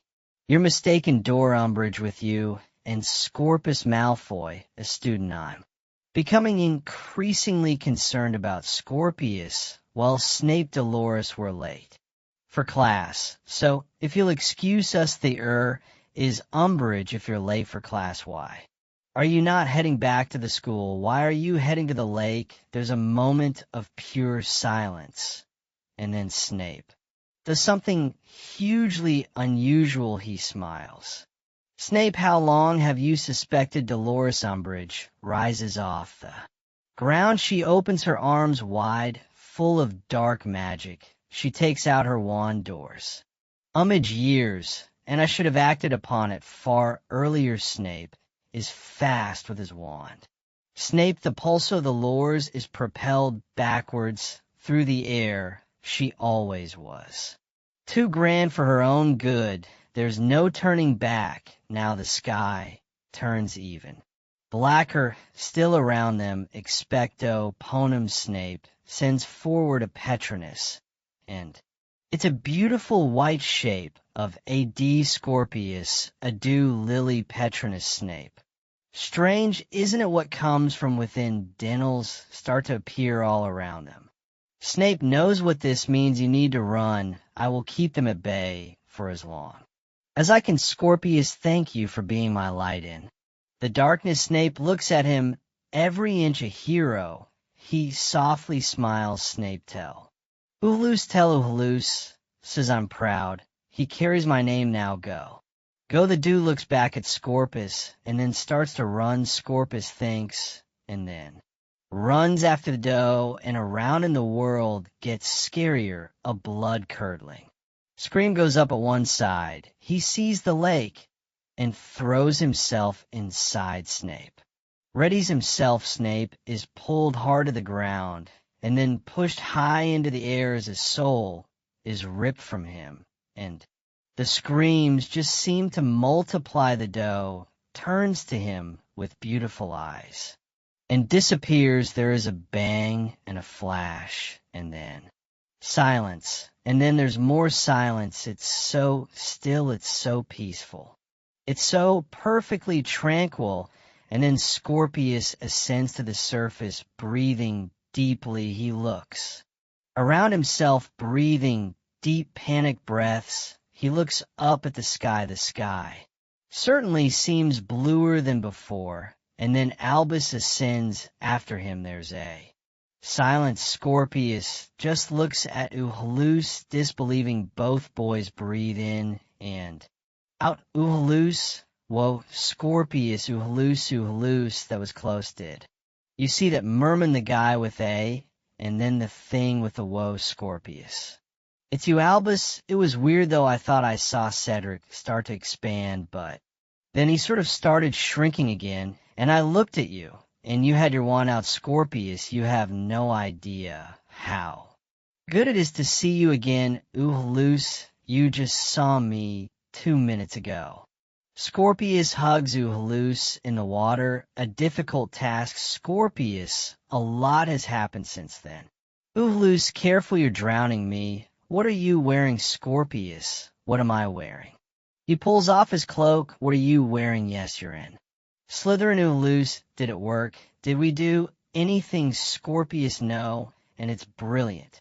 Uhulus looks at him, disbelieving. Uhulus, what we found failed. Scorpius, yes, and it's amazing. He splashes hard in the water. Albus pulls himself out to the bank. Albus, Scorpius, have you been eating too? Many sweets again. Scorpius, there you go. You see, all dry humor and a Lucy I love. It. Albus, now I'm starting to get worried. Harry enters and sprints to the side of the water, followed quick by Draco, Ginny, and Professor McGonagall. Harry, Uhulus. Are you okay? Scorpius, overjoyed. Harry, it's Harry Potter and Ginny and Professor McGonagall and Dad, my dad. Hi, Dad. Draco, hello. Scorpius. Uhulus, you're all here. Jeannie and Myrtle told us everything. Uhulus, what's going on? Professor McGonagall, you're the one who's just returned from time. Why don't you tell us? Scorpius immediately registers what they know. Scorpius, oh no, oh bother, where is it? Uhulus, just returned from work. Scorpius, I've lost it. I've lost the time. Turner. Uhulus, looking at Scorpius, deeply annoyed. You've lost what? Harry, time to cut the pretense. Uhulus. Professor McGonagall, I think you've got some explaining to do. Act 3, Scene 10, Hogwarts Head. Mistress's office Draco, Ginny, and Harry stand behind a contrite-looking Scorpius. And loose Professor McGonagall is fuming Professor McGonagall, so to be clear you illegally jumped off the Hogwarts Express you invaded and stole from the Ministry of Magic. You took it upon yourself to change time, whereupon you disappeared. Two people who hallucinate. I agree. It doesn't sound good, Professor McGonagall. And your response to disappearing Hugo and Rose Granger Weasley was to go back in time again, and this time instead of losing two people, you lost a huge number of people and killed your father, and in doing so you resurrected the worst wizard the world has ever known and heralded in a new age of dark magic. Dry, you're correct, Mr. Potter. It doesn't sound good, does it? Are you aware how stupid you've been, Scorpius? Yes, Professor. Loose hesitates a moment. He looks at Harry. Loose. Yes, Harry. Professor, if I may, Professor McGonagall, you may not what you choose to do as parents is your matter, but this is my school, and these are my students, and I will choose what punishment they will face. Draco. Seems fair. Harry looks at Ginny, who shakes her head. Professor McGonagall, I should expel you, but with a look to Harry. All things considered, I think it might be safer for you to remain in my care. You are in detention for, well, you can consider yourself in detention for the rest of the year. Christmas is canceled for you. You can forget visiting Hogs meet ever again, and that's just the start. Suddenly Hermione bursts in all action and resolve. Herion, what did I miss? Professor McGonagall, F. It is considered polite to knock when entering a room. Hermione Granger, maybe you missed that. Herion realizes she's overstepped. Professor McGonagall, if I could also give a detention to you, Minister, I would keeping hold of Time Turner of all the stupid things. Herion, in my defense, Professor McGonagall, and in a bookcase you kept in a bookcase. It's almost laughable. One mana, there's an intake of breath. Professor McGonagall, Professor McGonagall, your children didn't exist. Herion has no reply to that. This happened in my school under my watch. After all that, Dumbledore that I couldn't live with myself. One, I know. Professor McCon composes herself for a moment. Professor McGonagall to loose and Scorpius, your intentions to see Cedric were honorable if misguided, and it does sound as if you were brave, Scorpius, and you, Albus, but the lesson even your father sometimes failed to heed is that bravery doesn't forgive. Stupidity. Always think what's possible. A world controlled by Voldemort is, Scorpius, a horrific world. Professor McGonagall, you are so young. She looks at Harry, Draco, Ginny, and Herion. You're all so young. You have no idea how dark the Wizarding Wars got. You were reckless with the world. Some people, some very dear friends of mine, and yours sacrificed a huge amount to create and sustain. Albus, yes, Professor. Scorpius, yes, Professor. Professor McGonagall, go on, get out the lot of you, and find me that time. Turner, Act 3, Scene 11. Hogwarts, Slytherin dormitory. Loose is sitting in his room. Harry enters and looks at his son full of anger, but cautious not to let's spill. Harry, thanks for letting me come up. Loose turns, he nods at his dad. He's being cautious too. No luck as yet with the Time Turner. Searching, they're negotiating with the M people to dredge the lake. He sits down uncomfortably. This is a nice room. Elu's green is a soothing color, isn't it? I mean, Gryffindor rooms are all well and good, but the trouble with red is it is said to send you a little mad. Not that I'm casting aspersions. Harry, can you explain why you tried to Do this, Loose. I thought I could change things. I thought, Cedric, it's unfair. Harry, of course, it's unfair, Loose. Don't you think I know that I was there? I saw him die. But to do this, to risk all this, Loose, no, Harry, failing to contain his anger, if you were trying to do as I did you. Went the wrong way about it. I didn't volunteer for adventure. I was forced into it. You did something really reckless, something really stupid and dangerous, something that could have destroyed everything.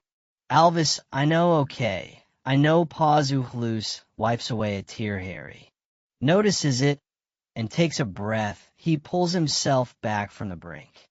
Harry, well, I was wrong, too, to think Scorpius was Voldemort's son. He wasn't a Black Cloud, Loose, no Harry, and I've locked away the map. You won't see it again. Your mom left your room exactly as it was when you ran away, you know, that wouldn't let me go and wouldn't let anyone go, and you really scared her, and me, Loose, really scared you. Harry, yes, Loose, I thought Harry Potter wasn't afraid of anything. Harry, is that how I make you feel? Loose looks at his dad, trying to figure him out. Loose, I don't think Scorpius said, but when we returned after failing to fix the first task, I was suddenly in Gryffindor House. Nothing was better between us then. Either so the fact that I'm in Slytherin, that's not the reason for our problems. It's not just about that, Harry. No, I know, it's not just about that, Harry. Looks at Loose, are you okay? Loose, no. Harry, no, nor me. Act 3, Scene 12, Dream, Godric's Hollow. Graveyard. Young Harry stands looking at a gravestone covered in bunches of flowers. He has a small bunch of flowers in his hand.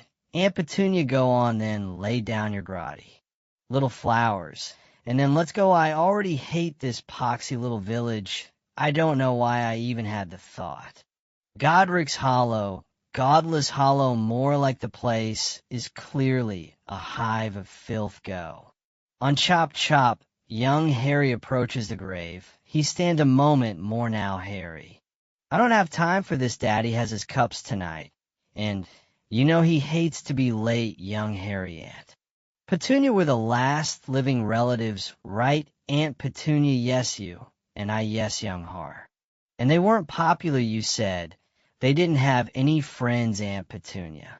Lily tried, bless her. She tried. It wasn't her fault, but she repelled people by her very nature. It was her intensity. It was her manner. It was her way. And your father, obnoxious man, extraordinarily obnoxious. No friends, neither of them, young Harry. So my question is, why are there's so many flowers? Why are there flowers all over their grave? Aunt Petunia looks around. She sees all the flowers as if for the first time, and it moves her hugely. She approaches and then sits by her sister's grave, trying hard to fight the emotions as they come to her, but succumbing all the St. Petunia, oh, well, yes, well, I suppose there are. A few must have blown over from other graves, or someone's playing a trick, yes. I think that's most likely some young rapscallion with too much time on his hands has gone around collecting flowers from all the other graves and deposited them here, young Harry, but they're all marked with their names, Lily and James. What you did, we'll never forget Lily and James, your sacrifice. Voldemort, I smell guilt. There is a stench of guilt in the air. Aunt Petunia, to young Harry, get away from there. She pulls him back. Voldemort's hand rises into the air above the Potter's gravestone. The rest of him rises after we don't see his face, but his body provides a jagged, horrific shape. I knew it. This place is dangerous. The sooner we leave Godric's Hollow, the better. Young Harry is pulled from the stage, but turns to face Voldemort. Voldemort, do you still see with my eyes? Harry Potter. Young Harry exits, disturbed as Albert bursts from within Voldemort's cloak. He reaches out a desperate hand. Towards his dad, Uhlu's dad. Dad, there's some words spoken in Parseltongue he's. Coming he's. Applause. Coming, and then a scream, and then right. From the back of the room, and whispering ing around every one word said within. Unmistakable voice, the voice of Voldemort Harry. Potter Act 3 Scene 13 Harry and Ginny Potter's house.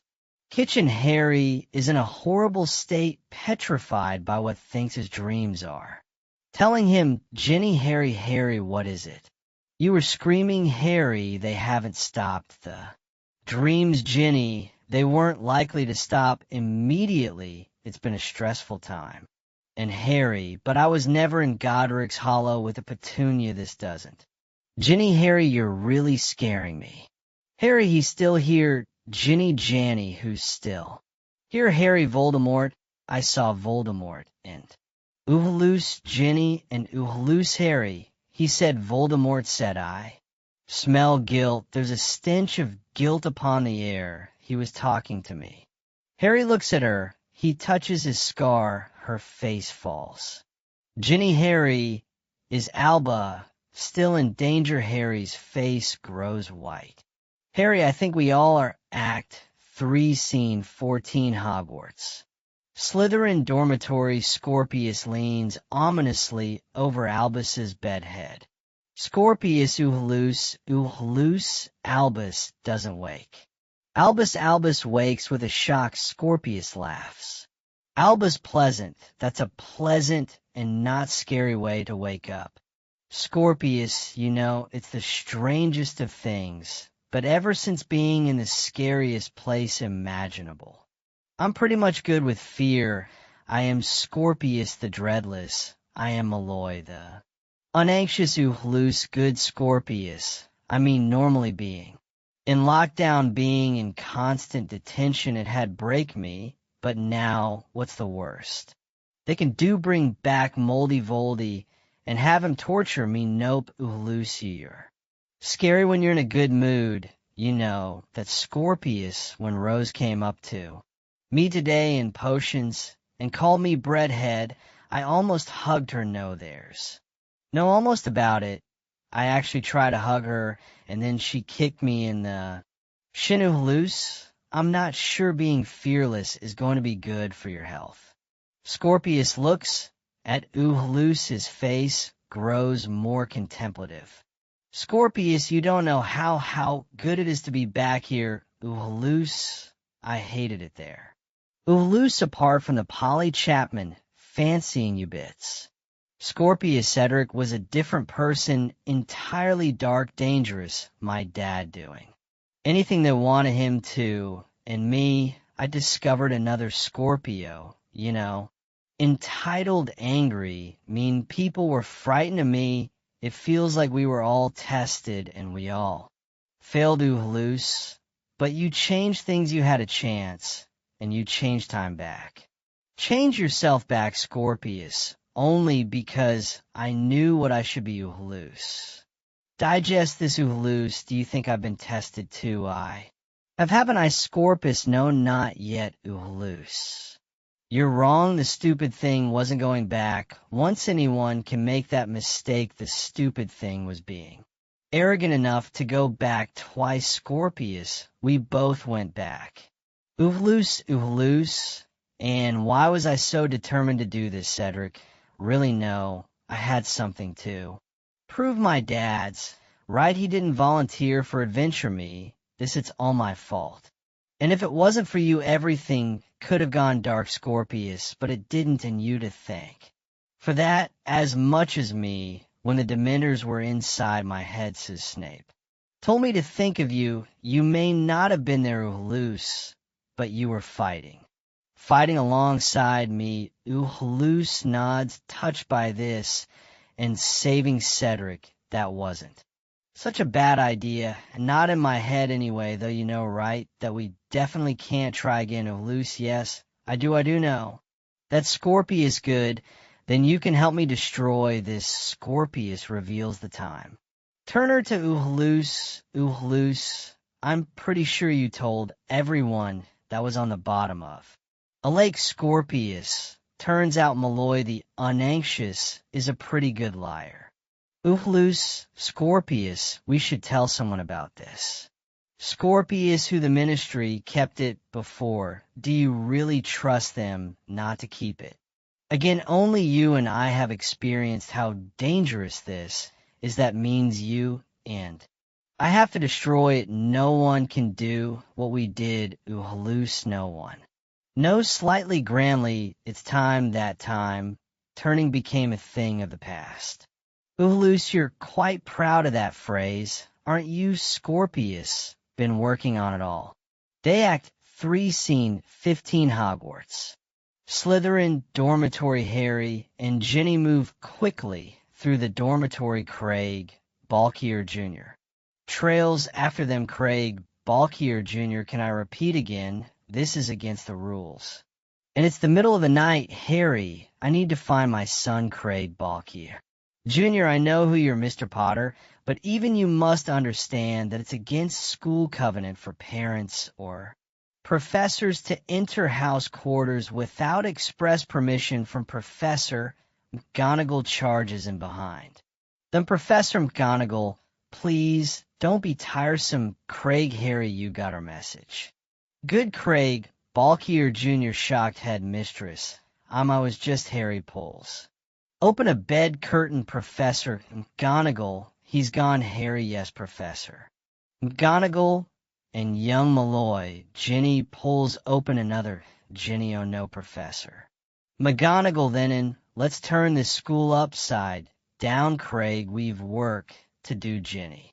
And Harry, stay looking the bed, Ginny. Haven't we been here before, Harry? Something feels worse this time. Ginny looks at her husband, full of fear. Ginny, you spoke to him earlier, Harry. Yes, Ginny, you came to his dorm and talked to him, Harry. You know I did. Ginny, what did you say to our son, Harry? Harry can hear the accusation in her voice. Harry, I try to be honest like you said. I didn't say anything. Ginny, and you controlled yourself. How heated did it get, Harry? I don't think You think I've scared him away again, Ginny? I can forgive you for one mistake. Harry, maybe even two, but the more mistakes you make, the harder to forgive you. It becomes Act 3, Scene 16, Hogwarts. Owie, Scorpius and Albus emerge onto a roof bathed in silver light, the soft hooting all around them. Scorpius, so I think it's simple. Confringo loose, definitely not for something like this you need. Expulso, Scorpius, expulso, and we'll be clearing. Bits of time, Turner from Miss Oury for days, loose.